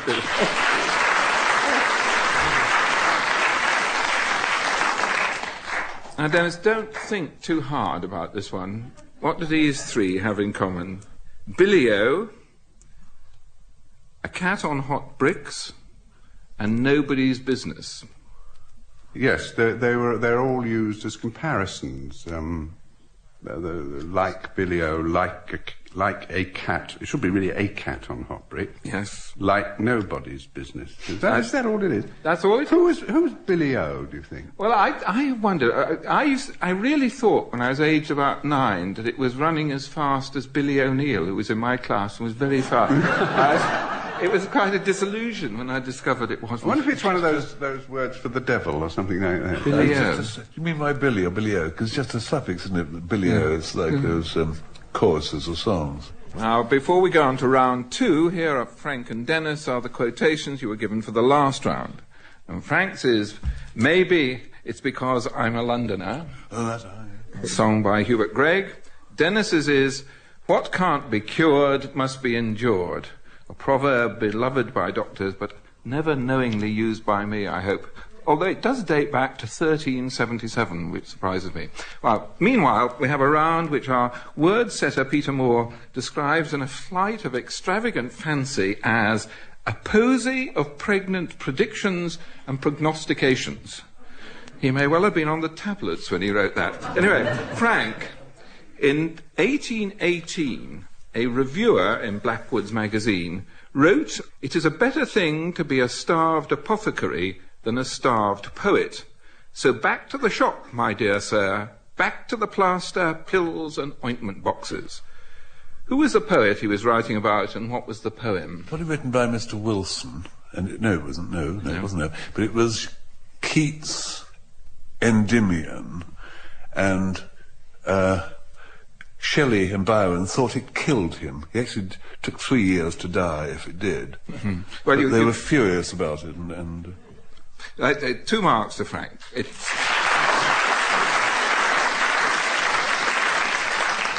John Keats and Endymion, was written by John Gibson Lockhart, who also described it as calm, settled, imperturbable, drivelling idiocy. Antonia, an author on finishing a book which was to prove an international bestseller, said, "It will not even pay for the cigars I smoked writing it." Who was the author and what was the book?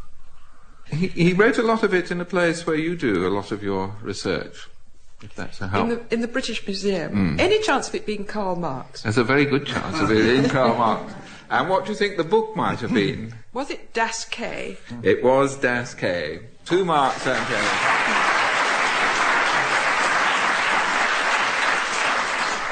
Karl Marx, Das Kapital. Dilys.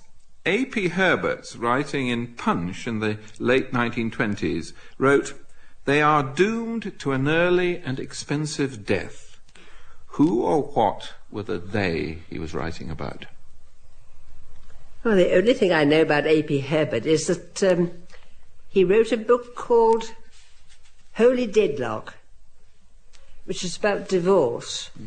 So it's the only subject in which I know that he was interested. Does that help? Talking pictures, he said, were doomed to an early and expensive death. Denis, who said to a reporter in 1907, "I have never been in an accident worth speaking about, nor in any predicament that threatened to end in disaster. You see, I'm not very good material for a story." You know, if I have one superstition, it's that kind of thing. I would never make a statement like that under any circumstance. If I say, "Do you know, I've gone the whole winter without having a cold," I'm sneezing within the hour. So anybody who says, "Well, I'm not cut out for disaster," he's obviously somebody who was involved in one of the great historical disasters. Yes. Was it a financial disaster? No, it wasn't a financial. He said, "I've never been in an accident worth speaking about." Antonia suggests the Titanic. Yes. It's either the designer or the captain or the navigator or something like that. We'll give you 1.5 for the captain. Do you happen to remember his name? No. Captain E.J. Smith, who should never have said it, but then he would never have been on this programme if he hadn't said it. I don't think people would say a thing like that today. Accident is a rather sort of tiny, pallid word, isn't it? Describe that catastrophe. Yes, but he was speaking about it beforehand. He was boasting of what he'd avoided, and I only used the word as a clue. Yeah. Now we move on to a round called Feelings of Inadequacy. Sociologists at Sheffield University have said that poor children fail reading tests because they are culturally disadvantaged by never having their friends round for tea.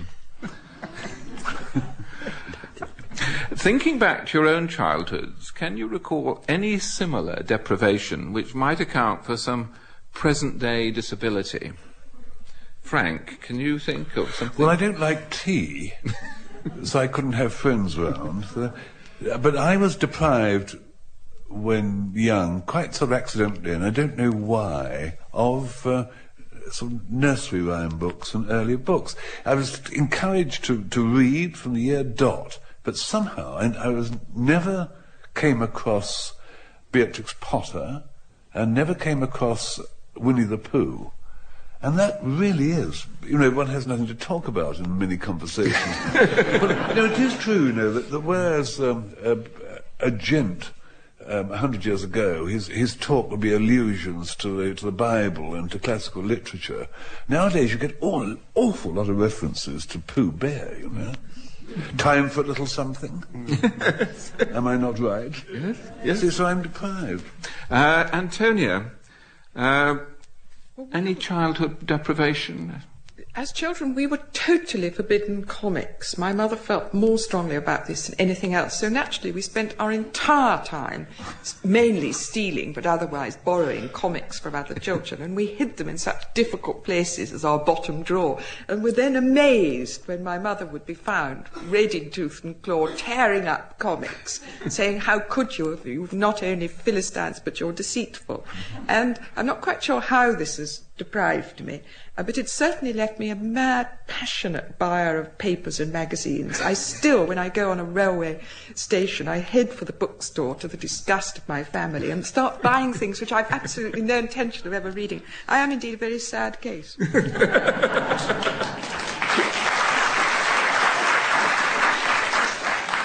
Dilys, any childhood deprivation and has an effect on you now?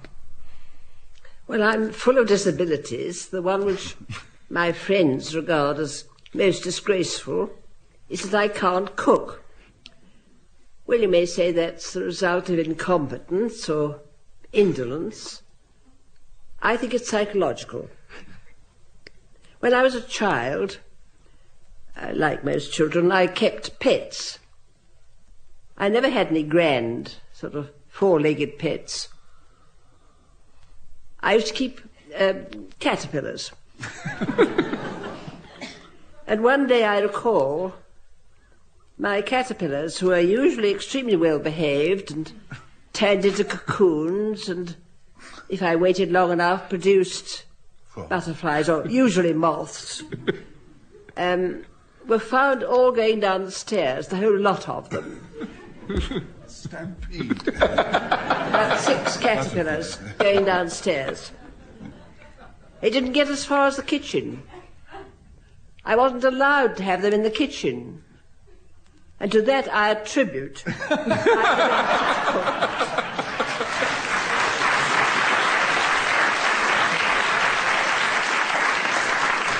What a pathetic excuse for not cooking. For a dreadful moment, I thought you were going to say they were cooked. Denis. Well, we had a very strict family rule, which I still can't quite see the point of. I was never allowed, as a boy, to start a clean towel. It was either the prerogative of my father or it was left for visitors. Consequently, ever since, I find it terribly difficult if I'm in somebody's house, a strange house, and I go to the bathroom there to start their clean. I open the airing cupboard and look for the old towel, or I dry my hands on the inside of their curtains. You know. And that's why hotels are always such a joy. I think you've all earned our special simulated plastic bonus marks, 100 each for that round. Well done.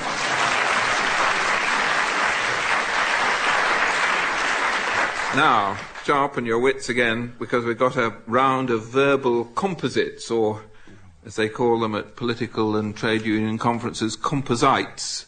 Words formed of a verb followed by its direct object, such as in scarecrow and pickpocket.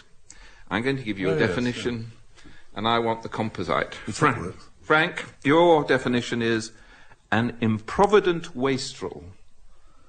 Stumblebum. That's the principle. Now just that's the word. That's the principle and the interest. It starts with an S. Spendthrift. Spendthrift will get you 2 marks. Yes, but stumblebum is more of a... It's a better word. A wastrel, isn't it? Antonia, idiomatically, a wet blanket. Help. Last week, when we had this question, there was a very good member of the audience. Yeah. We've got her locked in the you-know-where this week. She's got her own series now. Just think of what an electric blanket, if wet, might do to you, and that will give you the verb. Electrocute. An electrocute... Killfee. Killjoy. Killjoy. Well done. 2 marks for Antonia. Would have accepted spoil sport. Dilys. Oh, yes. A hot-tempered virago. Hot. Killjoy. But I have to have one word for that. Yes. Oh, yes, yes. Yes. No. Yes. No, tell me. Frank is doing his RAF impression. I reckon. Spitfire? Spitfire. Dennis, lethally headlong. Oh, Lord.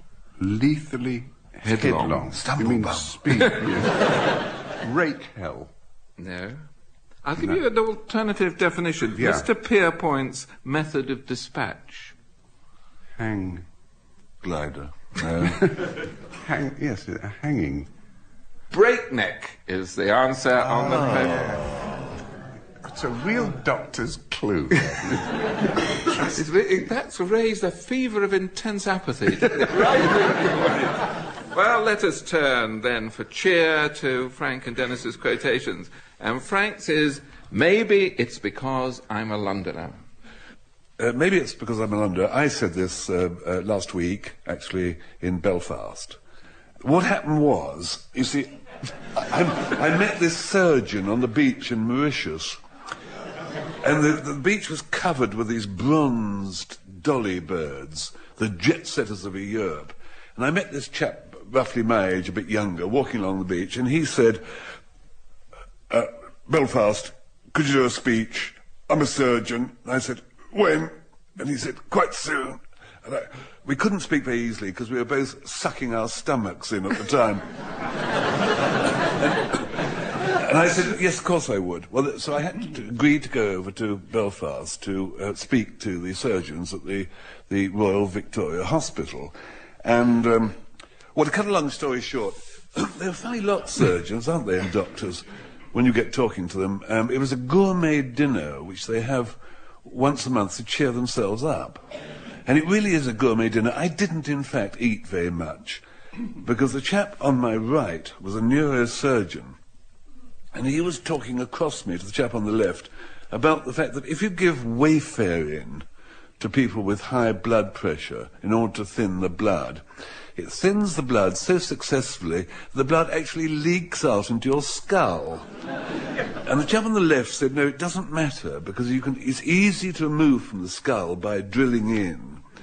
And it's preferable to the... And as I say, I didn't eat much supper. But the interesting thing was that the chap next to me, Mr. Willoughby Wilson, now his uncle was the general practitioner at the village of Larne. Actually, it's now a big port, biggest port in Northern Ireland, just up north of Belfast. And Larne, at the turn of the century, where my friend's uncle was GP, was where a novelist and poet lived, in whom I'm very interested, a woman called Amanda McKittrick Ross. And he said, well, I think the family have got photographs of her. And so he said, ring my cousin. So I rang this chap in Larne, and he said, well, I'll fish around. I know we got photographs of her in the album. He said, and I'll give you dinner at the Larne Arms Hotel. So I said, fine. So, to cut a long story short, I went to this pub, and there was this chap, you see, and he was an airline executive. He's at the garage in charge of pumping up people's tyres. And he said, let's have some drinks. So I said to the potman, 2 pints of beer. And the potman turned round and said, a couple of Guinness. I thought it was a lot of money. So I said, awfully expensive, the beer here. And he said, look, I'll pay for the beer, and then we'll have a bit of food at the counter, and you pay for the food. And I thought, but I can't. I suddenly thought to myself, I'm going to have dinner with the surgeon's nephew to learn all about McKittrick Ross at the Larne Arms Hotel. He invited me to dine there. So I said, no, I can't pay for the beer. We have to do it the other way around. And he said, how do you mean? Well, to cut a long story short, I said, my beer yeats, because I'm a Larne diner.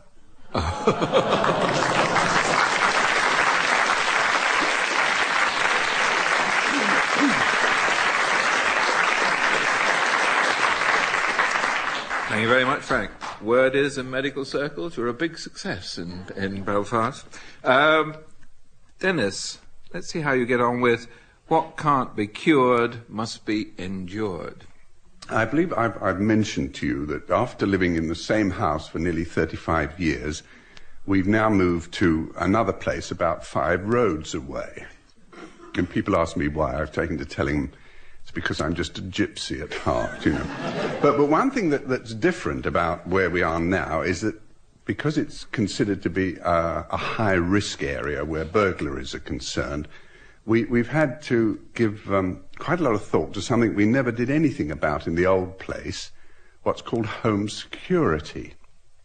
Mind you, say we did nothing about it. We did used to take what I suppose would be termed elementary precautions. I mean, every time we went out, we not only used to leave all the lights switched on, both downstairs and upstairs, but also the radio, 2 cassette players, the television, and a music centre. And in fact, the whole time we lived there, burglars never got anything. True, the electricity company got about 25 quid a night, but it wasn't something we worried about then. By contrast, the moment the sold sign went up on our new home, the letterbox started getting jammed with pamphlets from security firms offering all sorts of suggestions as to how you can persuade burglars to give your place a miss and pick on the house next door. Of course, most of the advice just boiled down to little more than plain common sense, you know, tips like never open your front door if the Avon lady has a stocking pulled over her face.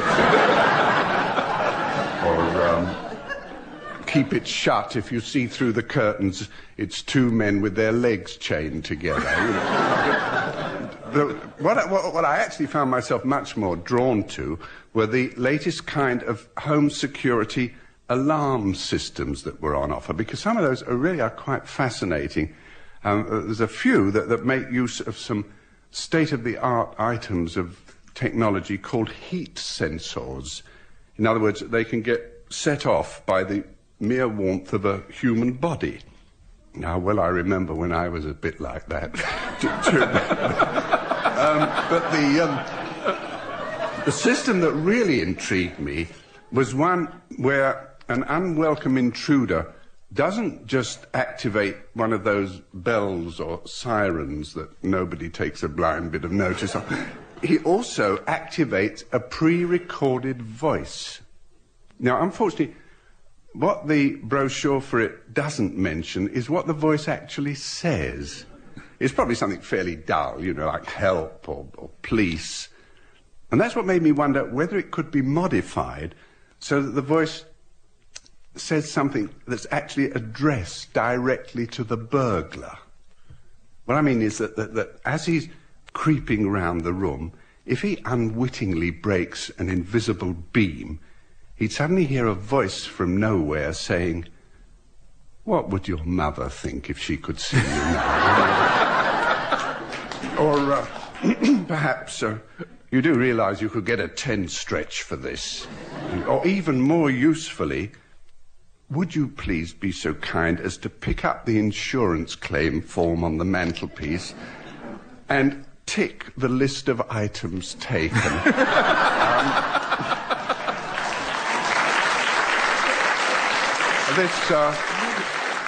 This will save us no end of hassle with the insurance company and save everybody making a drama out of a crisis. So, as you probably gathered, I was very keen on installing one of these home security systems at first. What changed my mind was when a salesman came round to demonstrate what was being touted as absolutely the latest thing on the market, a security system so marvellously engineered that it would sound an alarm when anyone, anywhere in the house, started committing any kind of robbery. I couldn't help noticing that it went off whenever the salesman mentioned the price. Up to then, you see, what all these new security devices cost hadn't really registered with me. In fact, it was only when I had to tot up for insurance purposes what my household goods and chattels were actually worth. It was only then that I realised something. There really would be very little point in equipping my home with a protective system that cost more than the stuff that it had to protect. Which is why the anti-burglar device that I've had to fall back on is more or less the same as the ones that we left behind. 3 strong locks and 1 even stronger insurance policy. In other words, my home security system can be summed up in a fairly slight amendment to that fairly old medical adage, what can't be secured must be insured.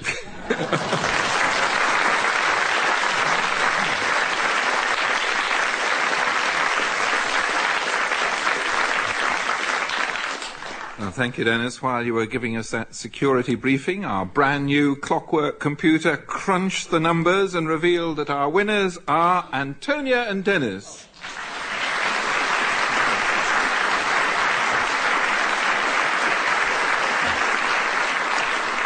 So they win our major prize, which is, of course, an opportunity to come back and compete against Dilys and Frank in our next programme. And until then, goodbye.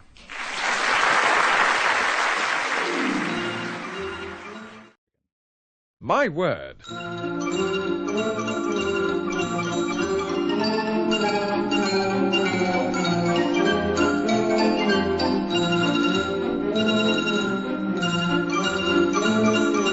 A panel game devised by Tony Shrine and Edward J. Mason. And here to introduce the teams is Michael O'Donnell.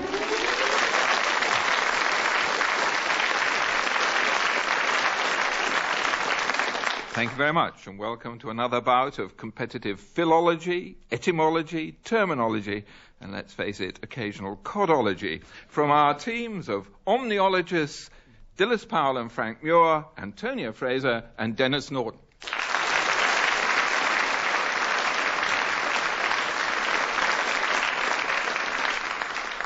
And we start with a round called Unlikely Connections. Frank, what is the unlikely connection between the so-called ruthless rhymes and the Coldstream Guards? The ruthless rhymes were written by Harry Graham, who was Eton and Sandhurst and Coldstream Guards. 2 marks, just like that. Well done. Also wrote the lyrics of the Maid of the Mountains, didn't he? Did he? Antonia, what do these have in common? Sir Christopher Wren, Nell Gwyn, and The Last Dodo. I know I seem to remember, having worked on the reign of Charles II, that there was someone called Nell Gwyn in it. Christopher Wren rebuilt St Paul's and etc. at the behest of Charles II. And I remember that The Last Dodo, I'm sure, died at the same time. Yes, they were contemporaries, and we'll give you 2 marks. Well done.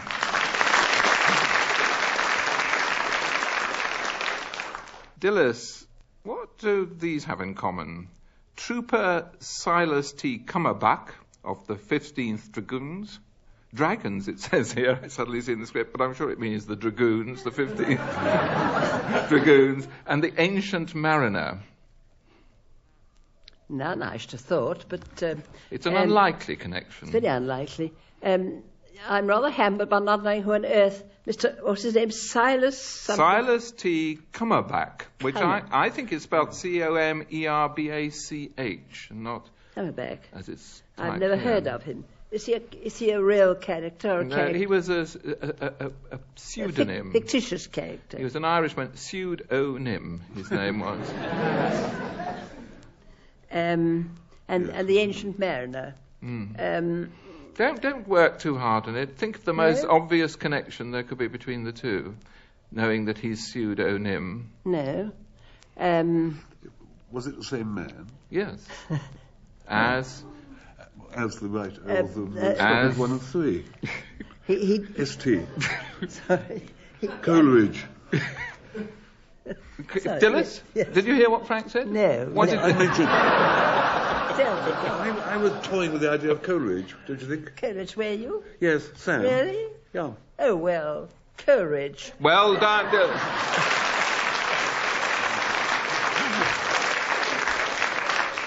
It's the pseudonym he adopted when he did his brief spell of military service, which, according to Margaret Drabble, he did as a diversion from French revolutionary politics, heavy drinking, and an unhappy love affair. Eric, Eric. Dennis, but you'll see why. What's your mind wandering? Well, you just listen and you'll discover where. It's what we doctors call a near-Freudian slip. Dennis, the connection between Eric, or Little by Little, and Field Marshal Montgomery. Oh, yes. He was, what's his name? Farrar. Dean Farrar wrote Eric Littleby. And wasn't he Montgomery's great-grandparent? No, it wouldn't be great-grandparent. Grandparent, would he be? Grandfather. Grandfather. Well done. 2 marks to them. Anybody read Eric Little by Little? I've read a bit of it. It's I've unspeakable. Oh, no, I don't agree. It's got one of the great lines. Bother, said Eric. It was his first swear word. After that, things went rapidly downhill. I only heard of it through music hall comedians. It was always quoted. It was a sort of, when they were looking for a desperate search for innuendo when I was a boy, that never knew it existed as a book. Well, before we go on to round 2, here Frank and Dennis are the quotations you were given for the last round. Frank's is Eureka, and Dennis's is Too Marvellous for Words, song by Johnny Mercer and Richard Whiting, dating all the way back to 1937, though you'd never know it the way that Dennis sings it. Our next round is more familiar and troublesome, my word, territory, origins and derivations. Frank, what is the origin of at 6s and 7s? If in doubt with these things, it's sport, it's archery or it's tilting or something. And I think I've read somewhere that this is it's rather mysterious actually. It's a very good example this of origins derivations that never have a clean answer. It's something to do with dice, isn't it? Yes, it but is. There isn't a 7 on a dice. No. But it is said to be due... It means higgledy-piggledy, doesn't it? All at 6s and 7s. It's something to do with something about playing dice. Well, your favourite dictionary, which I consulted a slightly later edition than the one you possessed, Johnson's. Johnny. I looked it up this afternoon, and he attributes it to dicing and quotes Bacon and Shakespeare. But Chaucer actually gives another, or suggests in a line that I'm not going to try and wrap my tongue round. People who read the line in Chaucer attribute the origin to a dispute between 2 livery companies, the merchant tailors and the skinners, about who should be 6th and who should be 7th when they process through the city, which is slightly more interesting. It's almost too interesting to be the real origin. We'll probably never know, but certainly not this evening. Well, we'll give you 2 marks, anyway. Well done, Frank.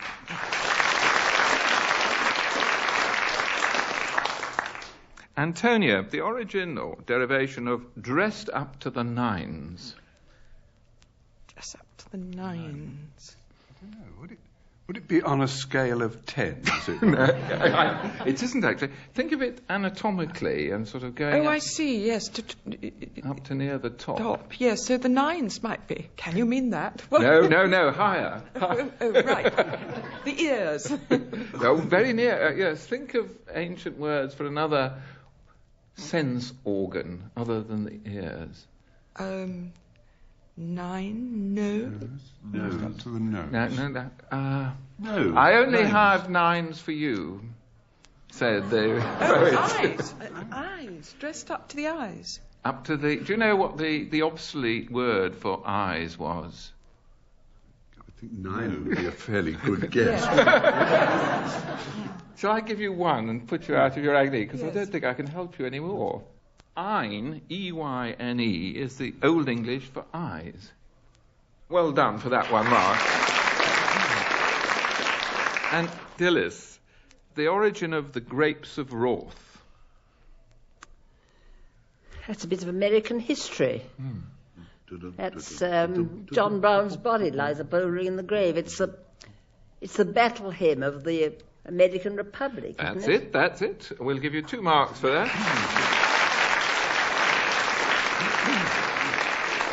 Mine eyes have seen the coming of the glory of the Lord. The vineyard where the grapes of wrath are stored. You make me feel like Steve Race. Look much like it.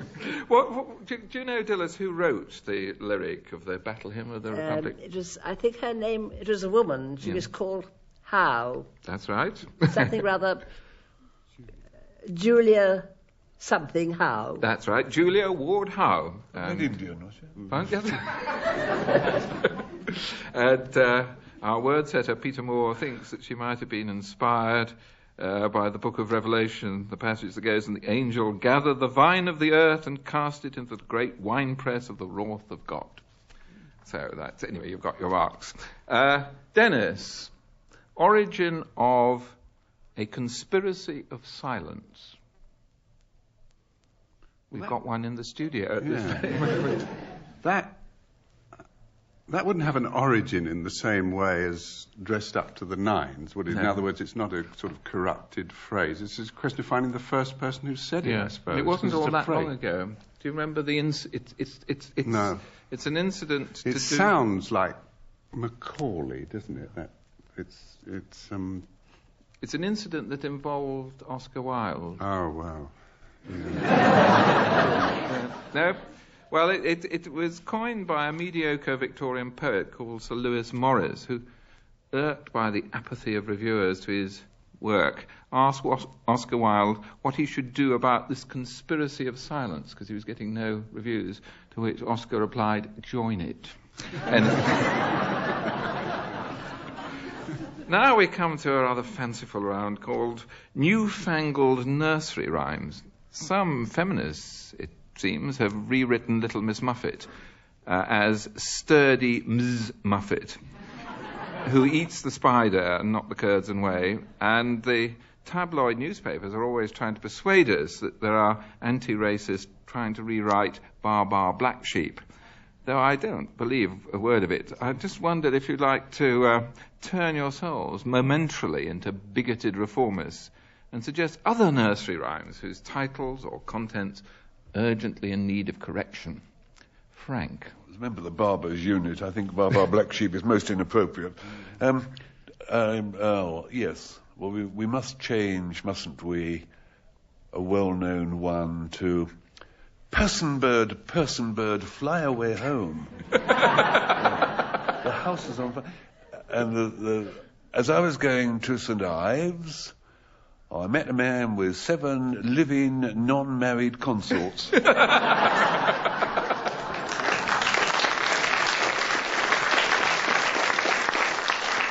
do very nicely, sir. Thank you very much. Antonia, what would you rewrite? Well, I've got a great deal of sympathy with the feminists. When I was a little girl, apparently I made a terrible scene whenever my mother described the white horses drawing the coach of Cinderella, and I screamed, "No, mares, white mares." So I think I'll keep it up and adapt Ride a Cock Horse. Ride a grey mare to Banbury Fair to see a fine fellow upon a white horse with rings on his fingers and bells on his toes. For music, he'll have a transistor wherever he goes. That'll do very well. He'll probably get a record in the top 10 as well, won't he?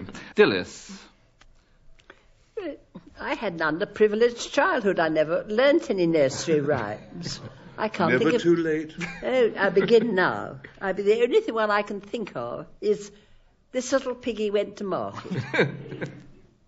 And that's rather rude, isn't it? I think we ought to say, "This little worthy went to market." Yes. Or making it political, of course, in view of the fact there are always elections ahead. We could say, "This little Thatcher went to market." Oh, very fair, very fair. It's very fair. Yes, It's quite polite, isn't it? Yes. Not rude. No, you were, I'm afraid you were not going to be Dame Dilys now, but you're going to get 2 marks. Well done.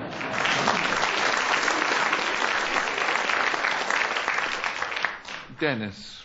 Alongside feminism and racism, the other great crime today is to encourage people to eat the wrong kind of food. So I would suggest that the Queen was in the parlour eating bran-enriched brown bread and soybean spread. What are little girls made of? Artificial sweetener and non-fat spice.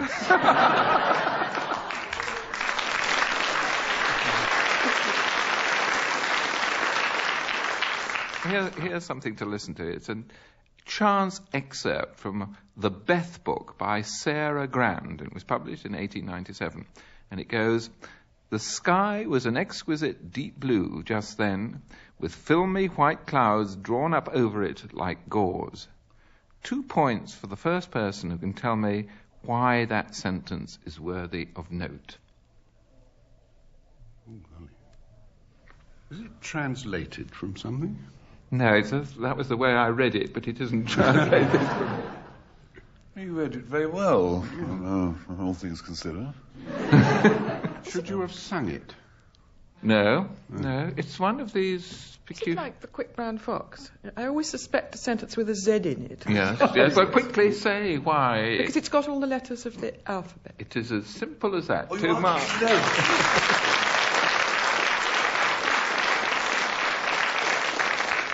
So Read it again so that we may relish all the letters. Well, I'll try and accent all the letters. Best voice. The sky was an exquisite deep blue just then, with filmy white clouds drawn up over it like gauze. There we are. Could have got azure in there, couldn't they, with the blue? I didn't like the gauze, did you? No. Very odd, isn't it? You don't, no, I think if the sky had been azure, then he'd have had, and he could have got the B somewhere else. We'll get to work on it after the break. As you like it. Was it written intentionally with all the... No, well, I don't know. You see, Peter Moore, who digs these things out, sometimes digs them out by happenstance. He just says it is a chance excerpt. So it probably wasn't, but it was probably used by typists as something different from the Quick Brown Foxes.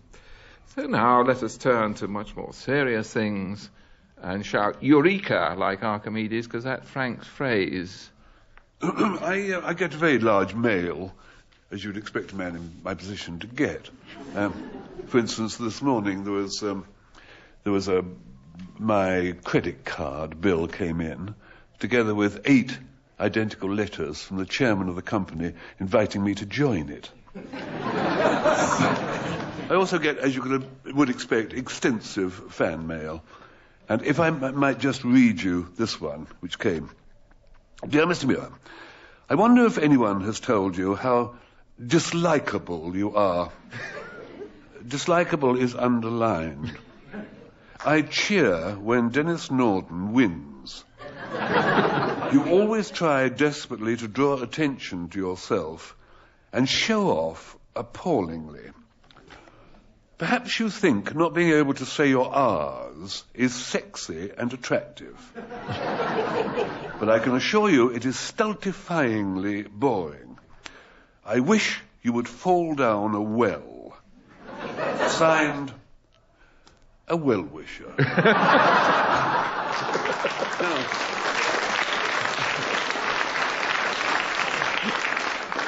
apart from the last bit, which I put in as a joke, cheer you up, that is a true letter, and it comes from the Fulham area of London.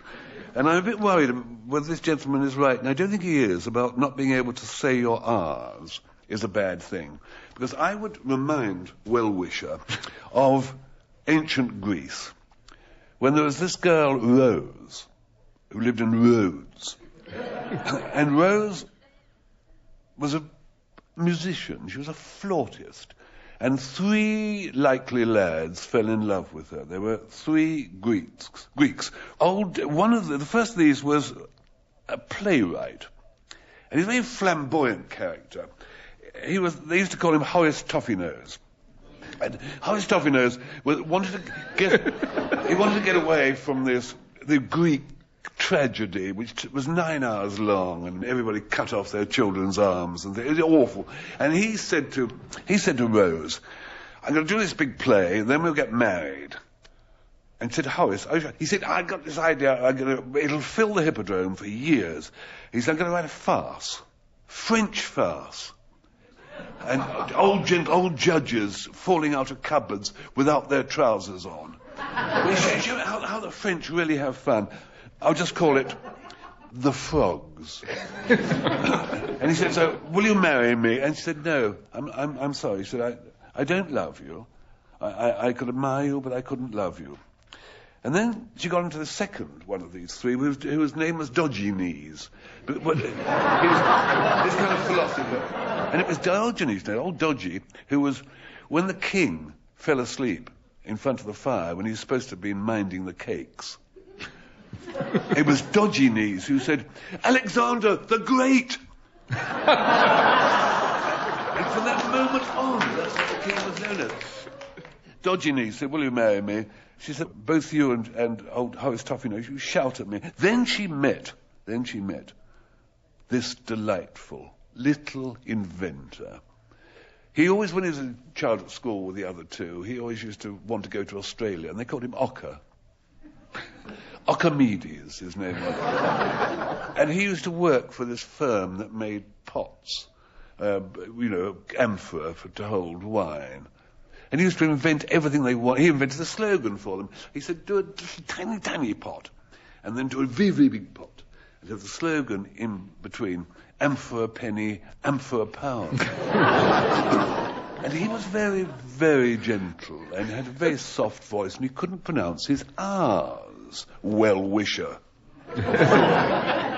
And he would say, "Rose, Rose, you're so wonderful. I suppose you wouldn't marry me?" And she said, "Yes, I would." Said the others just shouted and barked at me, but the way you say "Rose, Rose" is so sexy and attractive. And that is the reason that I love you, because you've got something very special about you. And he said, "What's that?" And she said, "You're weak R."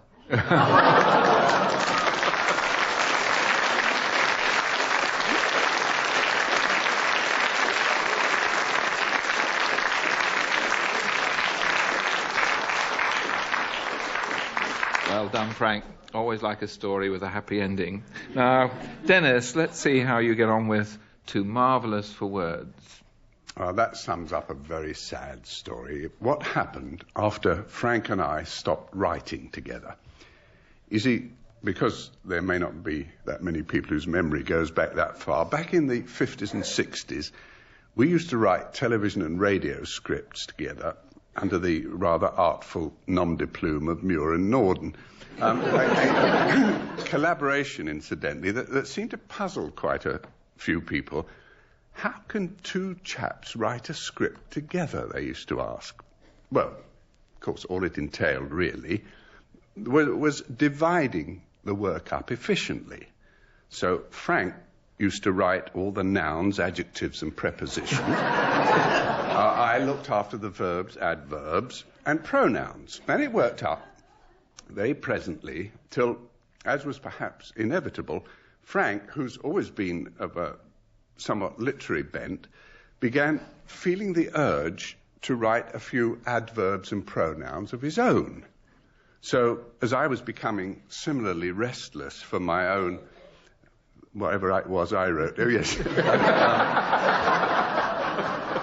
we decided to split up, abandon script writing altogether, and each concentrate instead on becoming a book author.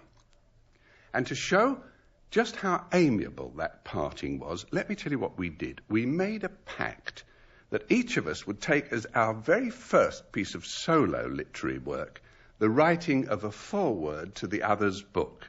Frank to supply one that would be a preface to my book, my preface to go at the front of his. And do you know what? Those two prefaces turned out to be the best pieces of writing either of us has ever done. To quote the words of one impartial critic who happens to have read both of them, acute, sensitive, perceptive, in every sense, twin fingertips laid upon the pulse beat of our cultural sensibilities. Now, you know how rarely one gets that kind of comment from Jim Davidson, but it is a fact that when I read Frank's piece for me, the problem it posed was, how could I come up with a book that would be worthy of it? Which is probably why I made any number of false starts. My first intention, you see, had been to write a rattling good sea story of the Captain Hornblower type, but I had to abandon that, mainly because I kept getting confused about the number of apostrophes in the word forecastle. So I had a go instead at one of those steamy, hard-hitting novels depicting today's alienated youth culture. But that also got nowhere because I couldn't decide whether to make my hero a sex-crazed drug fiend or a drug-crazed sex fiend. So I then went on and I toyed with a couple of thriller ideas. One about foiling a Russian plan to drop superglue on American weapon bases so that all the missiles would stick to the launching pad. And the other had to do with a demented news agent who poisons the local reservoirs in an attempt to get rid of his surplus stock of Get Well cards. But in both cases, every time I glanced at that noble piece of Frank Muir prose that it would be prefaced by, I don't know, nothing seemed good enough. Then I thought, well, maybe I'll feel less inhibited if I try a work of non-fiction. And I was considering something along the lines of Lives of the Great Upholsterers, when it occurred to me that I might be better advised to go in for one of those works of historical biography that Antonia handles so well. So I embarked on one dealing with the life stories of two of our most eminent 18th century prime ministers, and I even got as far as finding a good title for it. It's The Pits. When the same thing happened again, I looked at Frank's preface and I thought, how can I ever match that kind of excellence? So I gave up.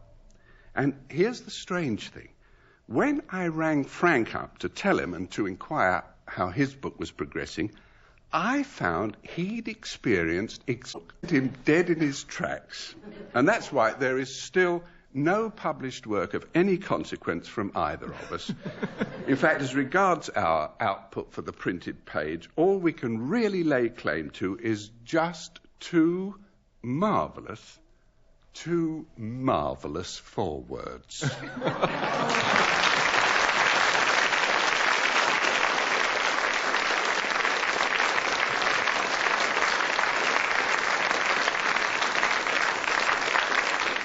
Thank you very much, Dennis. While you were giving us that touching account of the literary life, our scorer handed me a sealed envelope containing the names of the winners.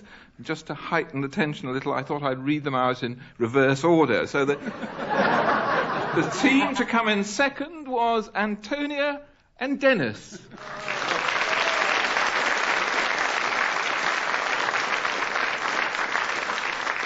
What's the result? Wait for it now. This is the winners of the plastic laurel leaves are, wait for it, Dilys and Frank.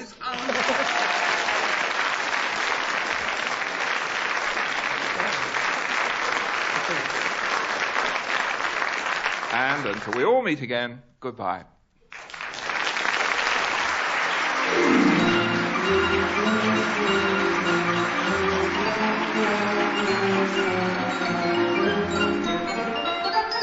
In My Word, Michael O'Donnell was in the chair. The questions were compiled by Peter Moore, and the programme was produced for the BBC by Tony Shrine and Pete Atkin. You've been listening to My Word from the BBC.